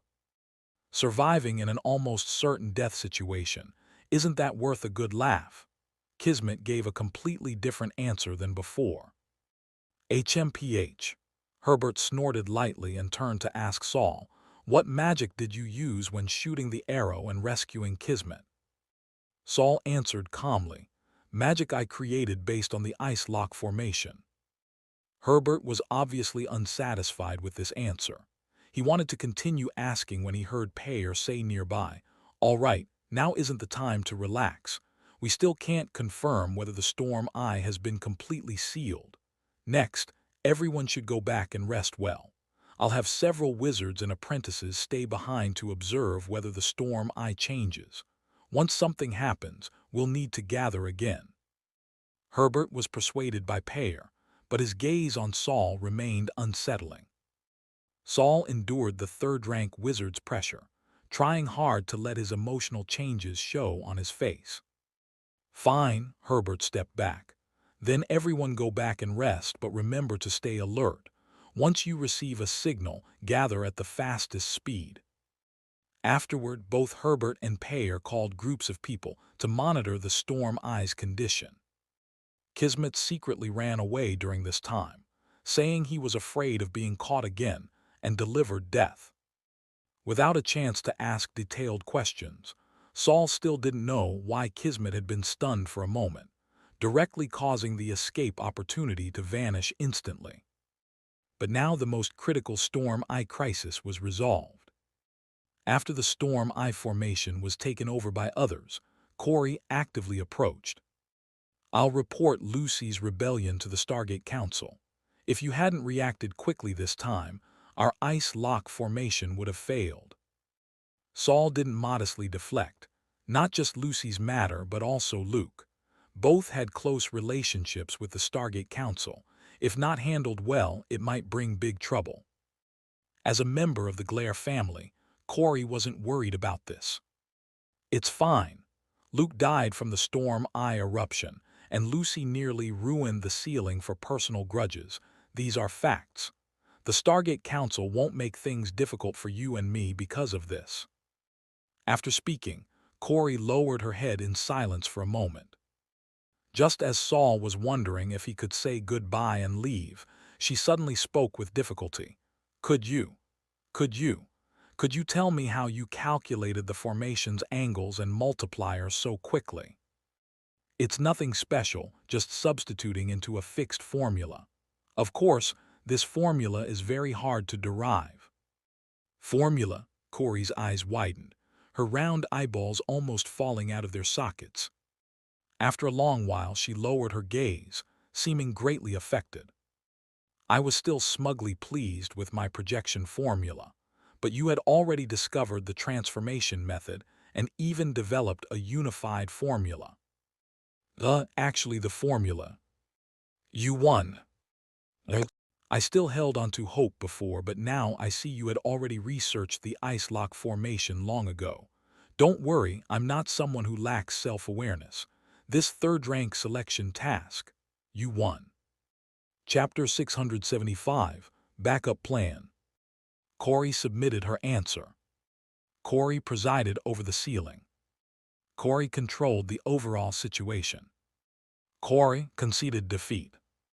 This doll-like witch from the Glare family, seemed to possess the unique pride characteristic of her family. When she believed Saul's achievements with the ice lock formation far exceeded her own, even though according to the rules she was the candidate who had submitted her paper, she still chose to forfeit.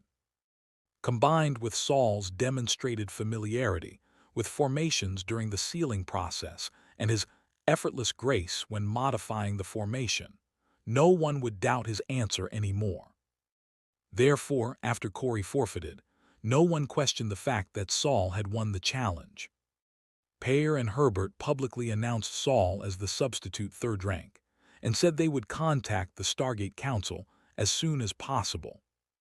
What Saul needed to do next was find the doors within his body in the shortest time possible and attempt to push them open initially. The Stargate Council and the Borderlands third-rank wizards would prepare magical materials and magic crystals sufficient to increase Saul's internal magic power to saturation. Only after Saul completed his magic power growth and initially opened the doors would the Stargate Council help him completely finish the door-opening process. After all, if he relied entirely on external forces to open the doors, it would only result in Saul being completely polluted while having no ability to stress-test.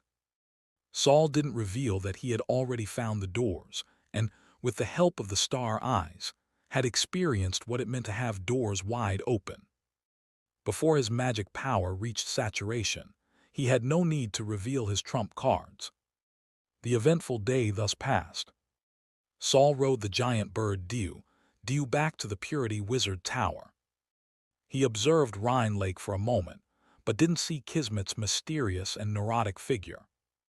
This guy was at Old Days Manor when the Storm Eye appeared. It's hard not to suspect whether he has some connection with the Storm Eye. Saul landed on top of the Wizard Tower, and Byron and the others, who had been waiting for a long time, immediately came out. "Why didn't you let us come over?" Byron asked sullenly. The Storm Eye suddenly erupted. If our formation couldn't suppress it, that would be the most dangerous place. Staying at the Wizard Tower, we could run away faster too. However, the others obviously didn't agree with Saul's thinking. "Master, we couldn't possibly abandon you and run." Anne pouted. If you ignored the 8 spider legs beneath her, she looked exactly like a naive young girl. Although Byron wasn't a soul confined in the diary, he nodded at the same frequency as Agu beside him. Saul laughed.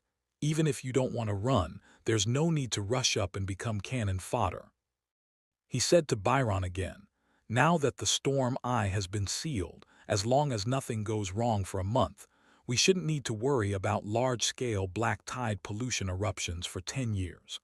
Our inertization formula doesn't need to be so rushed. You should still pay more attention to your original knowledge areas." Byron nodded, then shook his head. "I will. Moreover, the inertization formula actually suits me well. If I can completely master this formula, I want to apply it to corpses." It seemed Byron had always had clear goals and wasn't losing his normal direction of progress by merely helping himself. Saul breathed a sigh of relief. He had thought too simply of his senior. Then Saul said to the other consciousness bodies, "In a while, the Stargate Council will send magical materials to help me improve my magic power. Then I won't need so many souls from Rhine Lake. Next, I'll help you reinforce your soul armaments again. You should also think about improvement paths suitable for yourselves." Several souls became excited. With soul armaments, they currently had strength close to second rank, but obviously could no longer help Saul fight, only assisting with less important matters. If they could use large amounts of soul fragments to strengthen their soul armaments again, they could fight for Saul once more. Senior Morden, you can also take this opportunity to break free from the diary. With the Stargate Council as such a massive backing, we'll have absolutely sufficient soul fragments. You don't need to save for me anymore. But to Saul's surprise, Morden still refused this opportunity. "No need. I'm an old man who doesn't find it boring to nest here. Let these young people go out and wander more. Although Saul didn't quite understand Morden's mentality, he didn't want to force him and had to give up. Steward Hope stepped forward and bowed. Tower Master, you look somewhat tired. Please rest quickly to restore your spirit. Hope had long noticed that Saul's mental power wasn't very stable.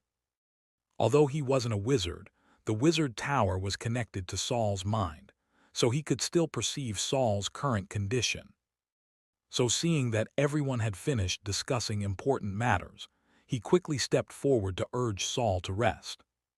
Reminded by the attentive steward, the others also noticed Saul's fatigue hidden beneath his smile and quickly fell silent, pushing Saul to go back to sleep. Even though the storm eye had been successfully sealed, Saul had definitely expended much energy. At this time, a hearty sleep would be more effective than any meditation method. Nightfall. Both the Wind Sprite and Firefly Lord had successively sent large numbers of personnel to guard Old Days Manor, which was now in a sealed state. Among them were several second-rank wizards who hadn't been able to arrive in time during the day. Having missed the credit for sealing the storm eye, they naturally wanted a share in subsequent tasks. The defensive formation there, 3 layers deep, was enough to deter any second-rank wizard with ill intentions. But it couldn't stop third-rank wizards, especially Herbert, who had personally arranged the defensive tasks. Fireflies without glow mixed among the wild insects reviving in spring, circling in the grass. Intentionally or unintentionally, some insects flew toward Old Days Manor. Sizzle! But when these mosquitoes approached, they would immediately be ignited by invisible forces and turn to ash falling to the ground. The guards had seen this situation many times and were too lazy to even glance over. But this time was different. After being ignited, one firefly quickly fell to the ground, but instead of turning to ash, it took the opportunity to burrow into the soil inside the defensive formation and crawl carefully. Then it slowly and covertly came to the original site of Old Days Manor. Residual twisting forces still remained here, but these remnant powers couldn't affect this powerful firefly. It endured the twisting pressure and came all the way to a patch of ice-sealed ground. Then the firefly's antennae glowed faintly. The nearest wizard was still 100 meters away, so naturally no one noticed the firefly hidden in the grass.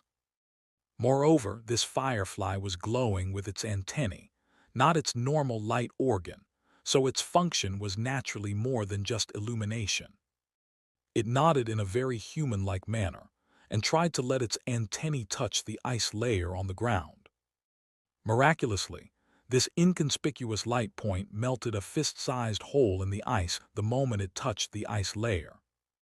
Just as the firefly was about to crawl into the pit to continue melting ice, a voice suddenly interrupted its actions. So you only wanted to obtain the anchor point from the beginning. Are you confident about advancing to 4th rank and completely breaking free from the borderland? The firefly slowly turned around to look outside, its voice colder than the ice beneath its feet. Kismet, I know the Ophelia fragment on you has been transferred. Who gave you the courage to enter the sealed area to block me? Kismet shrugged, showing no fear on his face. Of course it's my master. I'd like to see whether your master can save your life out of thin air again. Just as the firefly was about to fly up, it saw Kismet place his index finger on his lips. If you kill me, you won't find the real Storm Eye. Chapter 676, 3rd Rank Preparations. There's a saying that goes, when you're poor, you have no friends. In the wizard world, it could probably be translated as, when you're weak, you have no friends. Saul roughly translated words from his previous life, and the consciousness bodies beside him nodded in agreement. On the 3rd day after the Storm Eye at Old Days Manor was sealed, news came from the Stargate Council that he had been recognized as a 3rd-rank candidate. Next, the Stargate Council and the third-rank forces of the borderland would support him in becoming third rank as quickly as possible. Over the following days, both the Stargate Council and Herbert sent many magical resources. Herbert even came personally once to explain the precautions for third-rank wizards opening doors. Saul combined his experience of having doors opened by star eyes and recontemplated the key points of opening doors, gaining new understanding. Soon he was confident in attempting to open doors with his own power. After visits from the Stargate Council and Herbert, various wizards and nearby settlements came to visit Saul one after another. Especially many of Clark's former subordinates came to pay respects, hopping to join under Saul's command after he entered third rank. Living in the borderland, if they could depend on a powerful wizard, their safety would be somewhat guaranteed, and people from other forces wouldn't dare bully them easily. Saul originally wasn't very interested in expanding his influence, but both Steward Hope and Morden in the diary advised him that after entering third rank, research experiments might become more complex and require more materials. Although Saul was capable, he couldn't possibly spend all his energy on such daily chores. Actually, Saul should have recruited personnel to handle miscellaneous tasks when he was second rank. It was just that Saul's abilities were somewhat special, and many things didn't rely much on the outside world, which was why he could continue research with just the small amount of supplies Jiajia Gu provided. But at the third-rank preparation stage, Saul's energy and manpower were clearly insufficient. So after carefully evaluating the visitors, Saul also began initially absorbing some people to work for him. Among these people, the first batch he absorbed were Jiajia Gu and several others who had been truly grateful to him after he treated them. Oh, and there was also the head-swapping Knight Brando. Although he hadn't come personally, he had promptly had Jiajia Gu convey his determination to serve Saul. The common characteristic of these people was that they all had star eyes parasitizing on them. When meeting with them, Saul also discovered he could vaguely influence their fate lines. Obviously, the star eyes had strengthened their mutual connections. Otherwise, ordinary doctor-patient relationships couldn't reach sufficient favorability. Besides these people, Saul also reached agreements with nearby forces. These forces, like feudal nobles, would regularly pay tribute of certain magical resources to Saul, while Saul agreed to let them continue operating and surviving in this area. Most matters were handled by Steward Hope, referencing the territorial governance policies of former Tower Master Gorsa. Under these circumstances, although Saul's control over dependent territories wasn't that strong, it also prevented him from being entangled in worldly trivial matters that would delay more important studies. However, during the initial establishment of his influence, Saul still unavoidably had many social obligations. Even several consciousness bodies had to occasionally come out to meet guests and new representatives of forces seeking to join, while researching enhanced soul armaments. It wasn't until half a month later that the Purity Wizard Tower, standing on Rhine Lake, finally quieted down completely. The cost was that outside the mushroom forest around Rhine Lake, a small settlement had appeared. Jiajia Gu and others had all built their temporary residences there.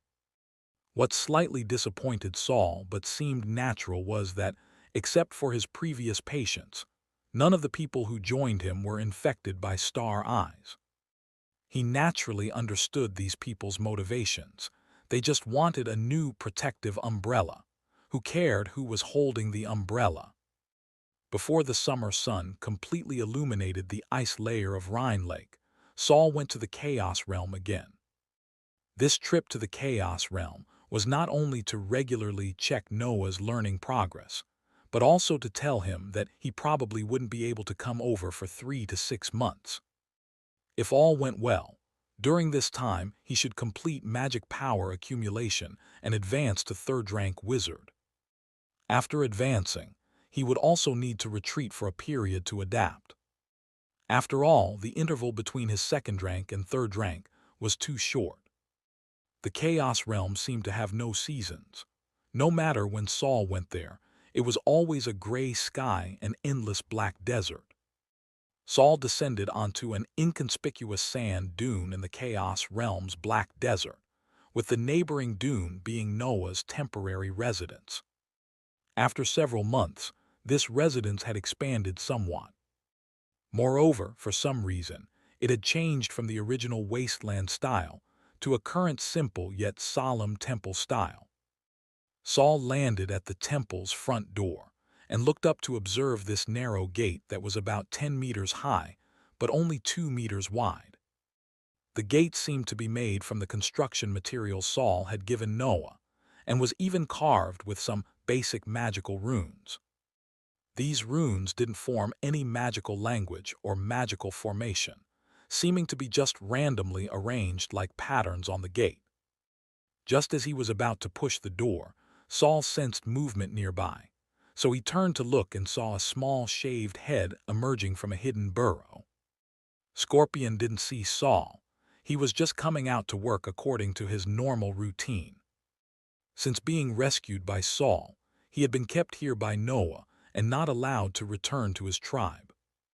Noah told him he had been saved by a divine being, and if he chose to stay, he would have to follow his guidance and serve the god wholeheartedly. Although Scorpion felt that Saul was different from the gods in their tribal myths, who could cause terrifying earthquakes with a movement and storms with a breath. But Noah didn't explain anything, just smiled and let Scorpion choose. Scorpion didn't hesitate and agreed on the spot.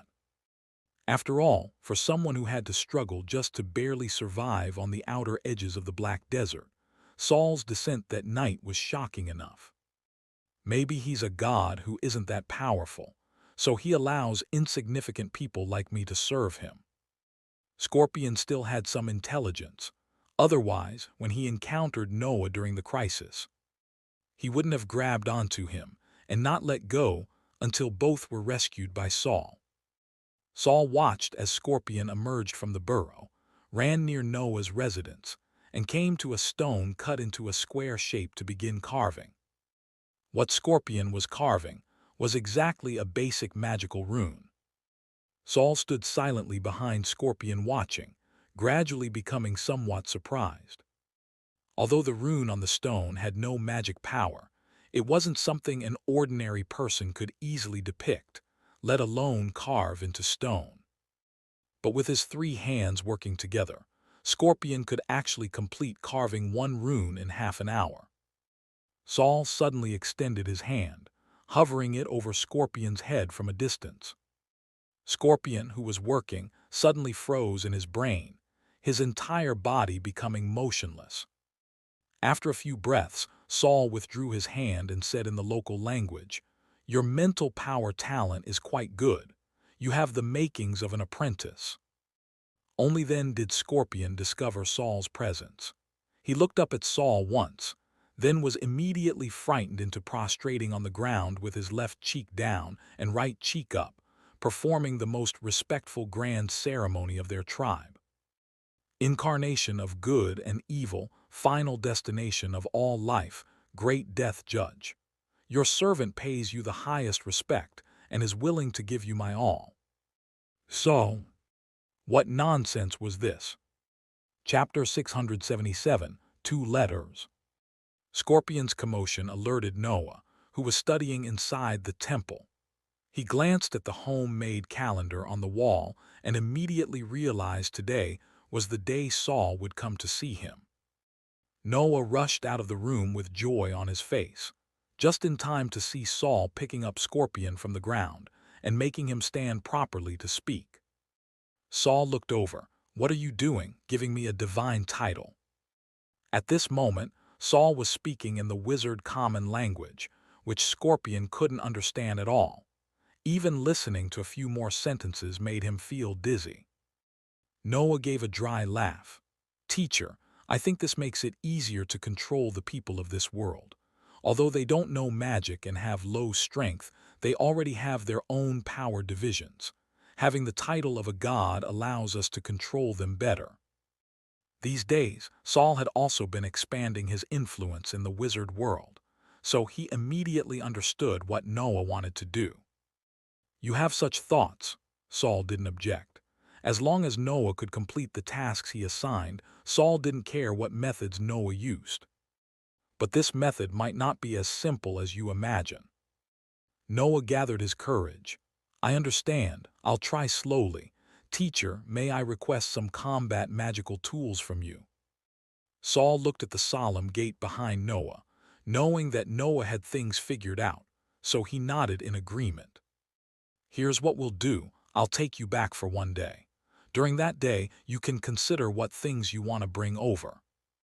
Noah's body wasn't suitable for staying long-term in the magic-active wizard world, but returning for a few days wouldn't be a problem.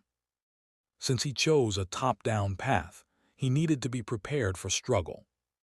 Although this world was somewhat post-apocalyptic, it had its own culture.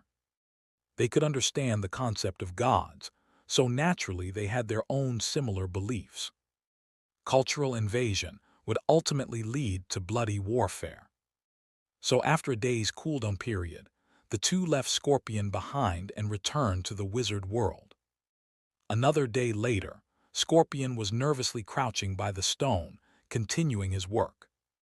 This was the first time Noah had left since he'd been staying in the Black Desert, and although he had told Scorpion before leaving that he would return in a few days, being alone in the temple for the first time made Scorpion extremely uneasy.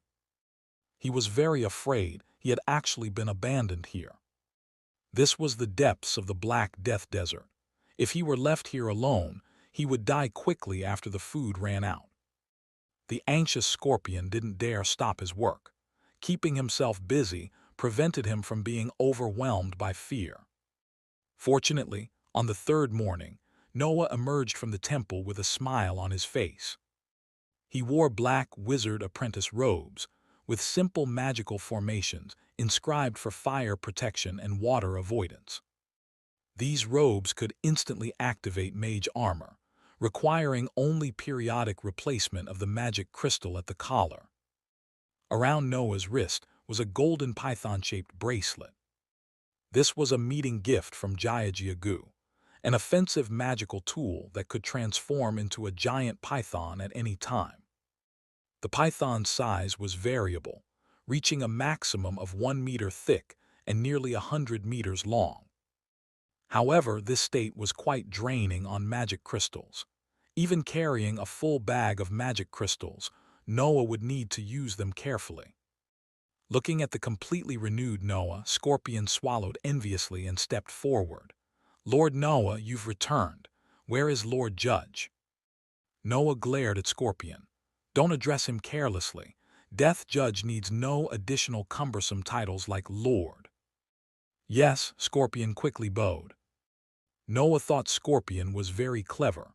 Although such people tended to have their own schemes under absolute power suppression, such schemes weren't problematic and could actually save Noah a lot of explanation.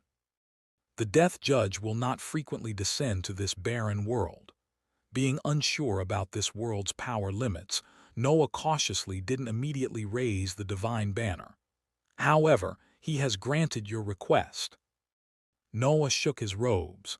Next, I will go to your tribe with you. If your tribe is willing to become the judge's servants, I will give you the chance for rebirth. Scorpion's eyes slowly widened. Thinking about returning to see his tribal chief with Lord Noah, he couldn't suppress his growing excitement for some reason. After sending Noah back, Saul began his final power accumulation.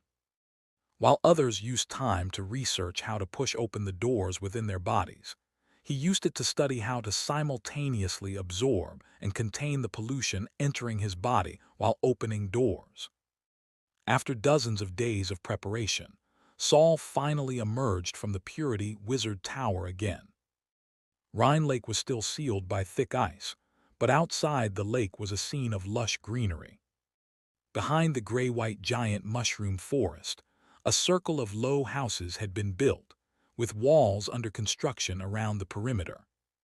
It looked like the Purity Wizard Tower was about to transform from an independent building into a small settlement. Saul snapped his fingers, calling over Diu Diu, who was preening its feathers on the roof. I have 2 letters here. Deliver one to Payer. Give the other to the Stargate Council people stationed nearby. You know about the Stargate Council, right? Diu Diu immediately raised its chin and squinted at him. Good, seems like you know. Saul confidently handed the 2 letters to Diu Diu. Diu Diu's tendrils extended out and immediately wrapped around the 2 letters with a crackle, making them wrinkled. Tusk, watching Diu Diu fly away, Saul could only click his tongue helplessly.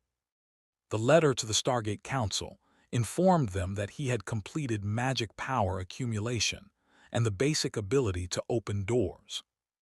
The letter to Payer was a promise to her. Payer hadn't appeared since sealing the Storm Eye, seemingly developing uncontrollable fear towards Saul. Even at Old Days Manor, she hadn't come within 10 meters of Saul. This made Saul increasingly certain that something about him was affecting Payer. Although he didn't completely know what had happened to Payer, this issue had to be resolved. Otherwise, inner demons would become mental pollution sources, ultimately causing powerful wizards to become cowardly monsters. So in his letter, Saul told Payer that after completing his 3rd rank ceremony, he would do everything possible to help her dispel the clouds of fear above her head. Watching Diu Diu's figure disappear into the horizon, Saul turned back into the wizard tower. Agu, who had been waiting by the door, followed at the right moment. Master, during this time Herman and Anne have redesigned their respective soul armaments. Would you like to review them? Saul glanced sideways. I won't look, just tell them directly that their plans need improvement. Agu was stunned. Tell them directly that they won't work. Saul smiled. They want to complete soul armament upgrades before my advancement so they can help during the advancement ceremony. But such improvement plans are inevitably designed hastily and will likely have hidden problems. Tell them directly it won't work and have them try harder to do their best.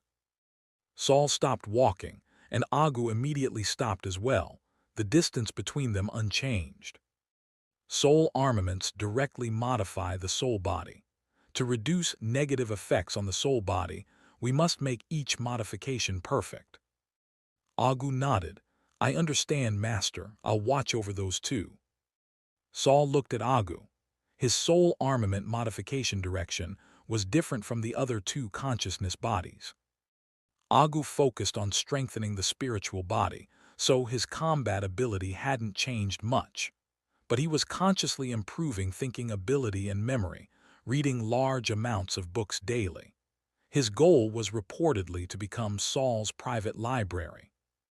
Regarding Agu's choice, Saul currently had no corresponding modification experience and could only let him research and explore on his own, at most occasionally checking progress to see if Agu's research had major problems. Be careful yourself too. I won't let you worry, Agu smiled in response. Although the 100-year agreement isn't up, when your consciousness body's strength is sufficient, I'll allow you to go out independently. If you have things you want to do or people you want to find, you can go do them or find them. Saul suddenly thought of something amusing. Oh right, if you encounter danger outside, you can call me through the diary, and I'll immediately retrieve you into the diary. Having a hearthstone with you at all times, why not go out and have fun? Agu, although I don't quite understand, it sounds very impressive. Chapter 678, Advancement Ceremony. In the blink of an eye, Brother Saul is already advancing to 3rd rank. Silver butterflies danced gracefully around.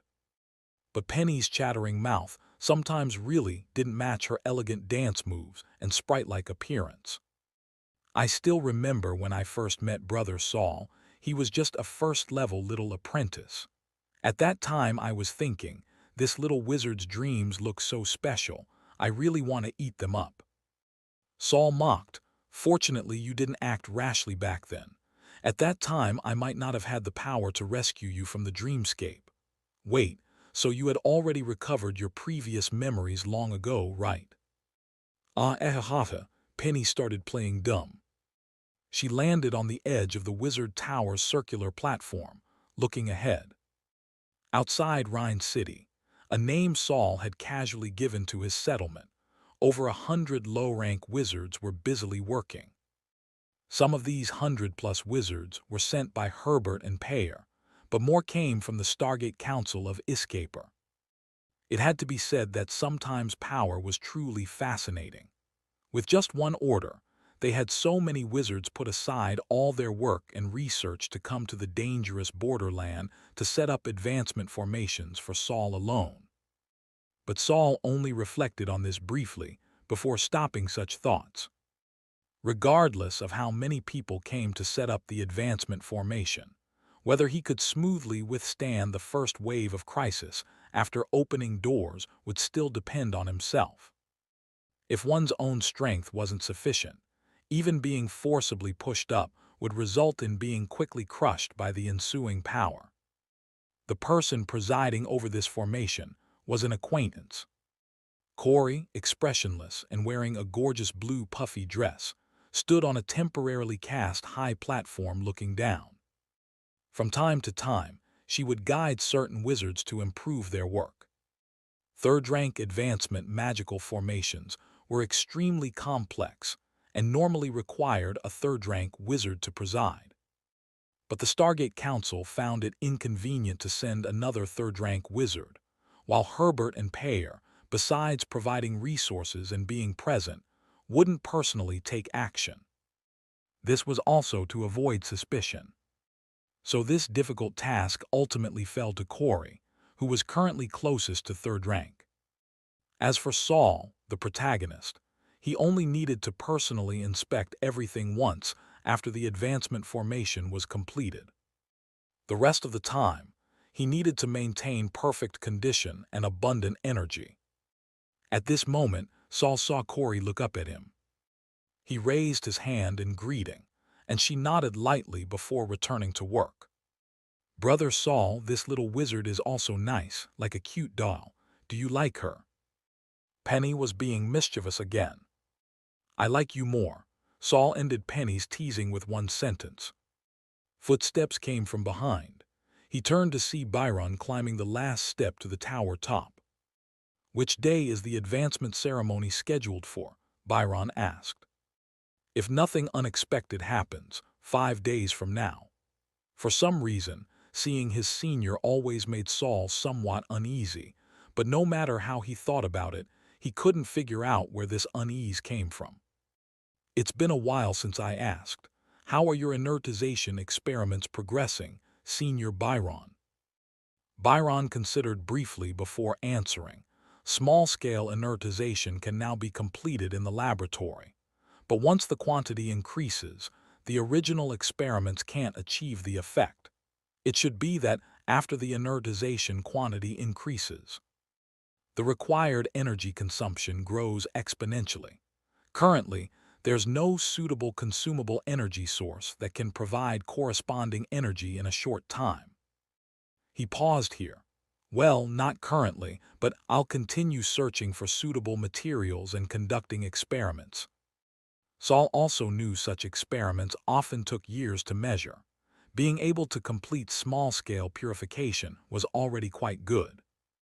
Like last time when he quickly inertized the pollution energy near the Storm Eye to create an escape opportunity for Kismet, he had used Byron's provided method. It was just that Kismet was disappointing. Given an opportunity, he actually used it to space out. After criticizing Kismet, Saul refocused to give Byron a small suggestion. "Senior, actually there are still differences between small laboratory experiments and large-scale practical application scenarios. For instance, if we don't pursue complete purification of pollution, but rather aim to reduce pollution to levels the wizard's body can withstand, that would also count as completing inertization." Byron's eyes lit up. "Good idea. I was too focused on perfection before. Following your thinking, I now have a way to complete large-scale inertization. However, this method is one-time use. I still need to continue searching for other suitable energy supply materials. Just as Saul was about to ask what one-time material was so powerful, he sensed a strong mental power fluctuation from behind. He turned to look and saw it was Pear, whom he hadn't seen for a long time, coming on the wind.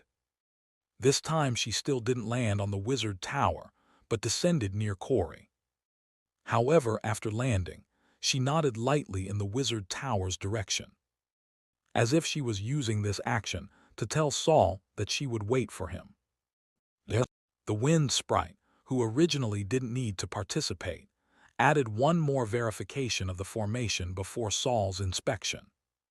She used her actions to show how much importance she placed on the advancement ceremony. However, it seemed somewhat strange to outsiders that Pear had specifically come to help Saul check the formation. Yet the two never spoke, and even maintained distances of no less than 10 meters. But the strange relationship between the two didn't affect the advancement ceremony's progress. 5 days later, Herbert brought over a dozen wizards to Rhine Lake again. At this time, Saul had also completed 3 rounds of formation inspection. Although Corey had once been Saul's competitor, she had always been dedicated and thorough in formation arrangement, without any corners cut. Of course, as compensation, she had also gained all the knowledge points of this advancement assistance formation. It was just that this formation required consuming considerable resources. Without the massive backing of the Stargate Council, ordinary wizards wouldn't know how many years they'd need to accumulate such resources. The ceremony was about to begin. Saul rode Diu from the Purity Wizard Tower, crossed Rhine Lake, and landed at the giant formation center. This formation had a diameter of 100 meters. Almost every basic structure and every magical rune was equipped with corresponding magical materials. The entire formation was 1 meter below ground level, while the excavated sand and soil had been processed into pillars serving as the formation's energy supply points. Each pillar was inscribed with formation patterns and embedded with large amounts of magic crystals. Looking at such magnificent splendor, if Saul didn't know this magical formation was prepared for him, he would have wanted to sneak forward and steal some resources. Many people also surrounded the formation. These included wizards and apprentices settled in the Rhine Lake settlement, the 100-plus wizards who had come to help build the advancement formation, and Saul's friends.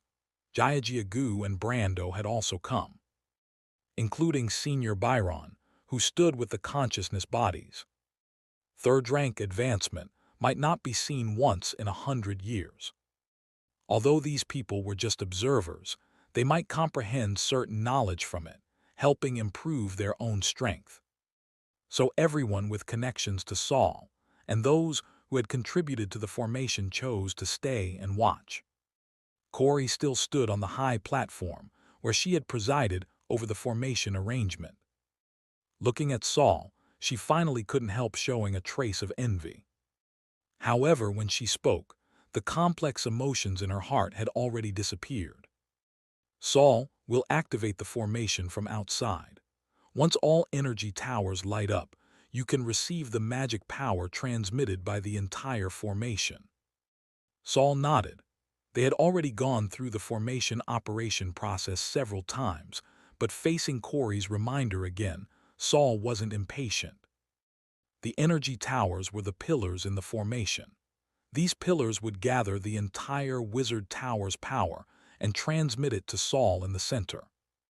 Saul needed to control these forces to completely push open the doors within his body. Silence fell all around. Even Pear and Herbert stared at Saul without blinking. Begin. Chapter 679, Storm Eye reappears. With Saul's resounding voice, the 100 wizards surrounding the formation simultaneously activated the magic crystals before them. Then, like Christmas lights being switched on, brightness gradually converged from the formation's periphery toward the center. Energy towers lit up one by one, their magic crystals sparkling like stars. Large amounts of different types of magical resources underwent various magical reactions throughout the formation.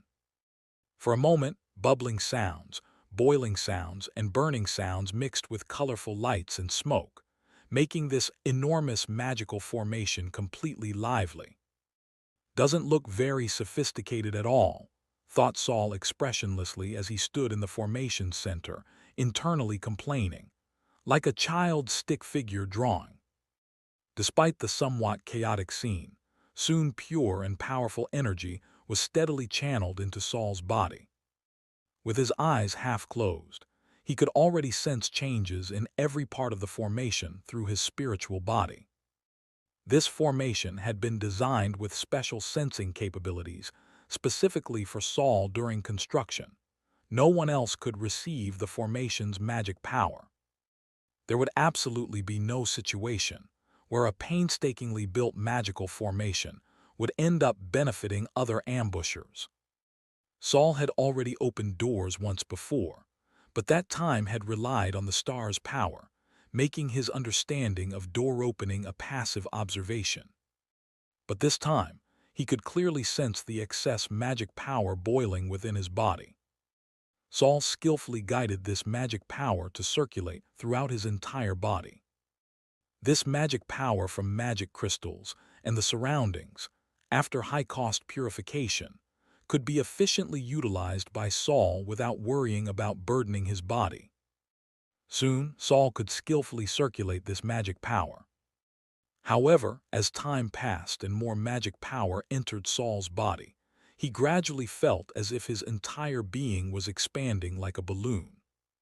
But it was precisely this feeling of impending explosion that let Saul once again clearly sense the existence of doors within his body. Having already experienced opening doors once, Saul immediately knocked on the doors within every cell of his body. His body was very cooperative.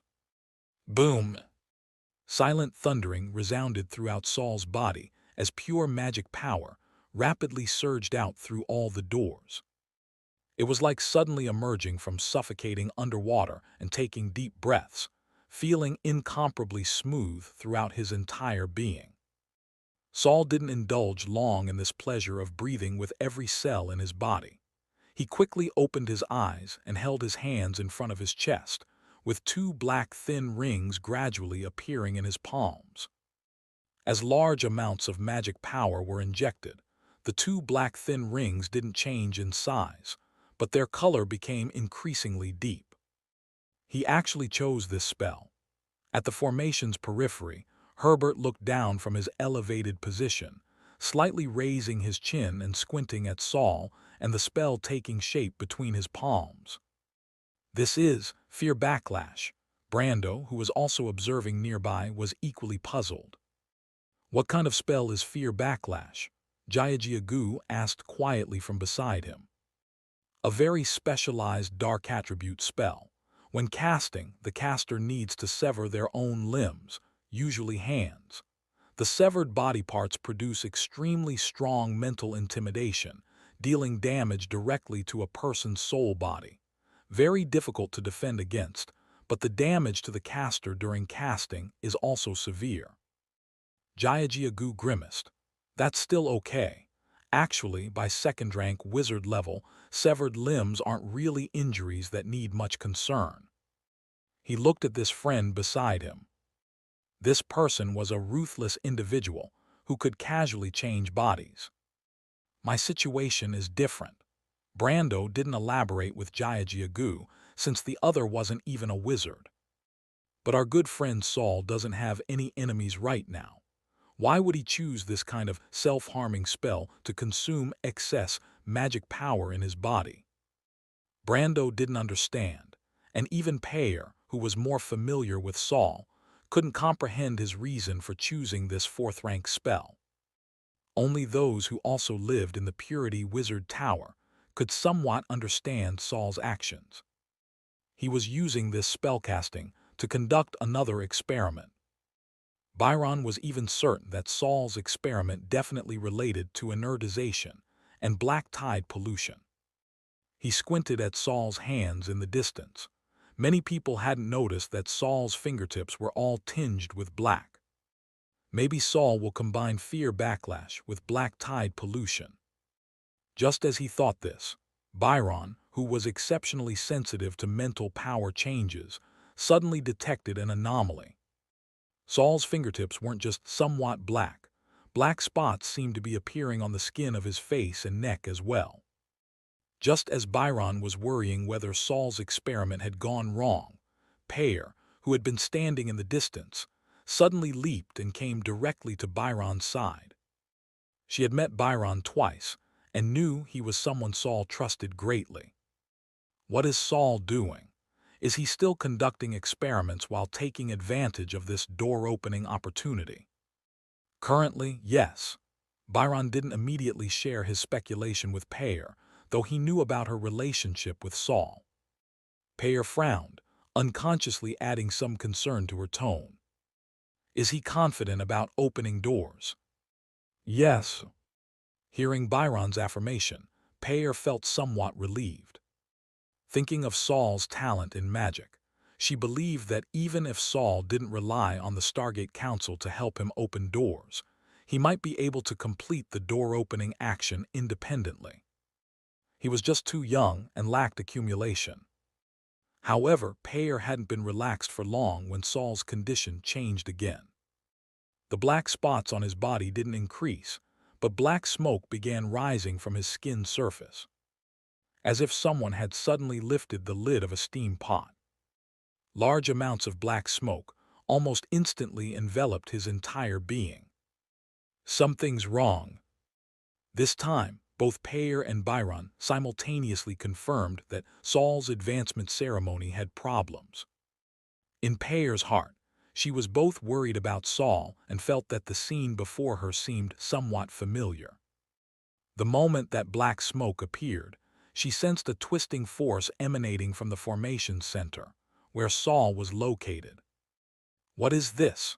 Pear felt her brain seemed somewhat numb, not knowing whether she dared not believe or was unwilling to believe. However, when she subconsciously realized what was happening, Herbert, who was also a third-rank wizard, almost simultaneously discovered the truth. Moreover, this hot-tempered third-rank wizard immediately shouted it out. Storm Eye, damn it! How can a Storm Eye appear here again? Wow! The crowd was in uproar.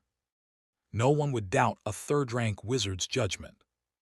The originally quiet and solemn advancement ceremony instantly became a stage for an apocalyptic disaster.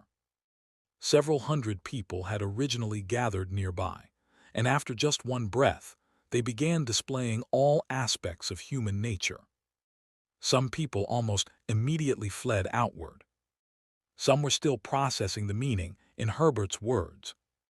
Others reacted quickly, immediately summoning nearby wizards, wanting to replicate the ice lock seal from 2 months ago. Pear usually reacted quickly, but today her brain was somewhat numb, the sound of her heartbeat clearly audible. Thump, thump, thump, as if each heartbeat was conveying something she was unwilling to believe. If a Storm Eye had truly appeared at the formation's very center, then Saul, standing right in the center, could he still survive? Whoosh! A black shadow suddenly flew out from Pear's side, finally awakening her numb brain. It was Byron. When he learned that a Storm Eye had appeared where Saul was located, he had actually charged in without hesitation. Chapter 680, Black Tide. Saul had originally been concentrating on channeling magic power into his palms. He was conducting an experiment. If successful, a 4th-rank spell Fear Backlash would be transformed into a 5th-rank spell. It would also be the first 5th-rank spell he mastered after entering 3rd rank. Previously, he had always separately sealed pollution absorbed from others for experiments, but afterward, he could use this pollution as a kind of bomb to deploy, causing double damage to enemy souls and bodies. It was just that each attack required severing his palm. Even though Saul could transform into an octopus monster, severing palms was still self-harming magic, the kind of ultimate move that needed to kill in one strike.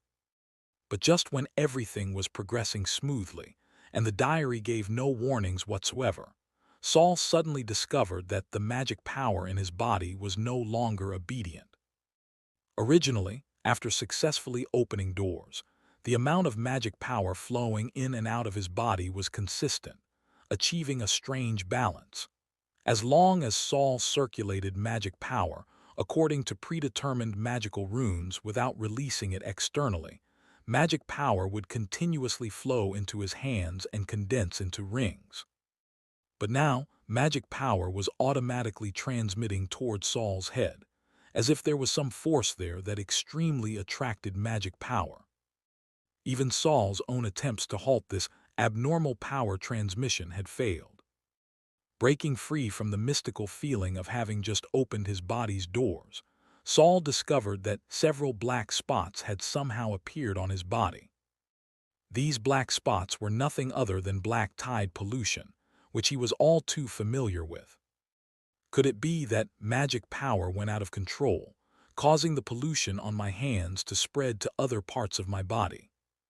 But when Saul examined his hands again, he found that the black tide pollution on his fingertips was still properly sealed.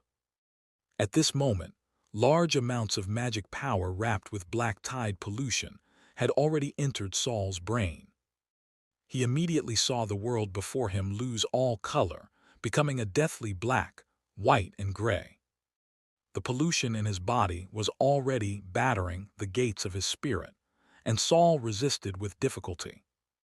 Yet the diary in his consciousness body still showed no reaction whatsoever. Could the diary think that pollution entering my spiritual body won't cause me to die or mutate? Complete wizard mutation meant becoming a monster. Even if the flesh lived, the person themselves would be considered dead. The diary acknowledged this point too. Could it think this accident won't bring me bad results, so it doesn't even give crisis warnings? Saul was somewhat panicked, but he tried hard to calm himself down, still using mental power to resist the pollution's entry. Regardless of whether the diary warned him or not, he couldn't possibly truly allow such large amounts of pollution to enter his spiritual body. But that powerful pollution appearing from who knows where continued to assault Saul's soul, along with the large amounts of magic power provided by the external formation. Like an invisible giant hand, bit by bit pushing open the soul that Saul was desperately trying to keep closed. A drop of cold sweat slid down Saul's temple and dripped onto his collar. Hiss! As if a water drop had fallen on red-hot metal, black smoke instantly rose. And this was just the beginning. Saul's entire body suddenly began sweating profusely, like a lemon thrown into a press. The crusher fell, and with a pop, all the moisture in his body gushed out. Soon, the lemon would be left with only shriveled skin. Along with the sweat, or rather the liquid from his body, large amounts of black smoke rose from Saul's body. At the same time, such an obvious signal forced the surrounding observers to believe. A storm eye had truly appeared on Saul. Many people were puzzled and shocked. Why would a storm eye that had clearly been sealed months ago appear again in a different location? Some were stunned into stupor, but others reacted immediately. Corey suddenly sent a bright signal into the sky. Then a rich scent of grass after rain appeared around her. This fragrance quickly dispersed, and everyone who smelled it felt their rationality regain dominance. Fear of the storm eye seemed covered by a layer of mist. Though they knew it was still there, it was no longer so clear, so they had the rationality to do other things. Everyone listened to my command. It's just a storm eye appearing again. Since we could seal it once, we can seal it a second time. Most wizards surrounding the formation were sent by the Stargate Council, so they would naturally follow Corey's commands.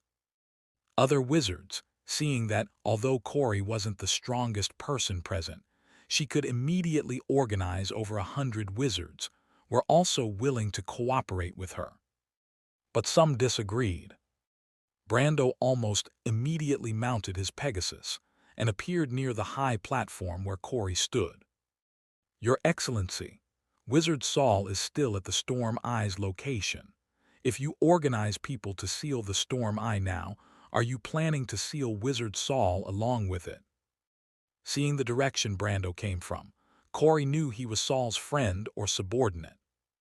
She replied quickly and rationally, "Saul's position completely overlaps with the Storm Eye. Based on our last experience, he's already been polluted by the Storm Eye and has minimal chance of survival. Moreover, this Storm Eye appeared suddenly. We have no time to delay. We must seal it quickly, or Black Tide will appear. When that happens, everyone here will be the first batch of victims." But Corey thought she had clearly explained the pros and cons in brief words, but unexpectedly, Brando acted as if he were deaf and wasn't persuaded at all. He merely looked at Corey with contempt a few times and said coldly, "You're afraid of death, I'm not. If you won't save him, I will." He pulled the reins and returned to Jiaji Agu's side. Although Jiaji Agu hadn't been beside the two, he had already heard their conversation using an ear-shaped magical tool. He immediately said to those around him, "Others won't go save Saul. We can only figure out a way ourselves." Brando jumped down from his Pegasus. "We also need to watch out for others interfering. Not everyone would be happy to see Saul alive."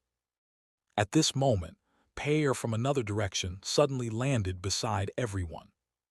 Surprisingly, she hadn't gone to help arrange the ice lock formation to seal the Storm Eye. Peyer didn't explain much. She just said hurriedly, "Saul's friend Byron has already charged in. I can sense Byron's mental power."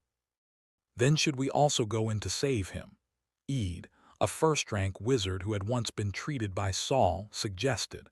"With so many of us going in, we should be able to bring Saul out." But Peyer immediately rejected this proposal. "No, the pollution inside is already spreading. Byron can hold on because his spiritual body is special. If you enter, you'll probably be polluted before you even get close." Jiaji Agu was the most clever. He immediately slapped his thigh. "We can't go in, but Byron went in, so now we need to figure out how to bring out Byron, who still has his sanity, along with Saul." Peyer hadn't expected this half-body merchant to be the first to understand her meaning and quickly nodded. "Yes, I can use wind to send things in and should be able to pull people out, but—" Brando puffed out his chest. "I have a spare body that can hold both of them." After the others discussed briefly, Ede stepped forward. "My parasites combined with Morty's metal lead can make rope." In just a few sentences, a quite direct rescue plan took shape. However, events developed completely beyond everyone's expectations. While Corey organized personnel to arrange the ice lock formation at the fastest speed, while Peyer and Brando's group began working together to save people, while Firefly Lord Herbert coldly looked down at the busy crowd, while Saul's consciousness bodies kept calling to their master in the formation center with no response. Crash! A tremendous sound again interrupted everyone's actions. Everyone involuntarily looked toward where the Storm Eye was located. Then countless pairs of eyes witnessed black tidal waters gushing forth from the black mist. A massive tsunami, carrying suffocating momentum, like the pouring of an entire ocean's worth of black waves. Moving seas and filling mountains,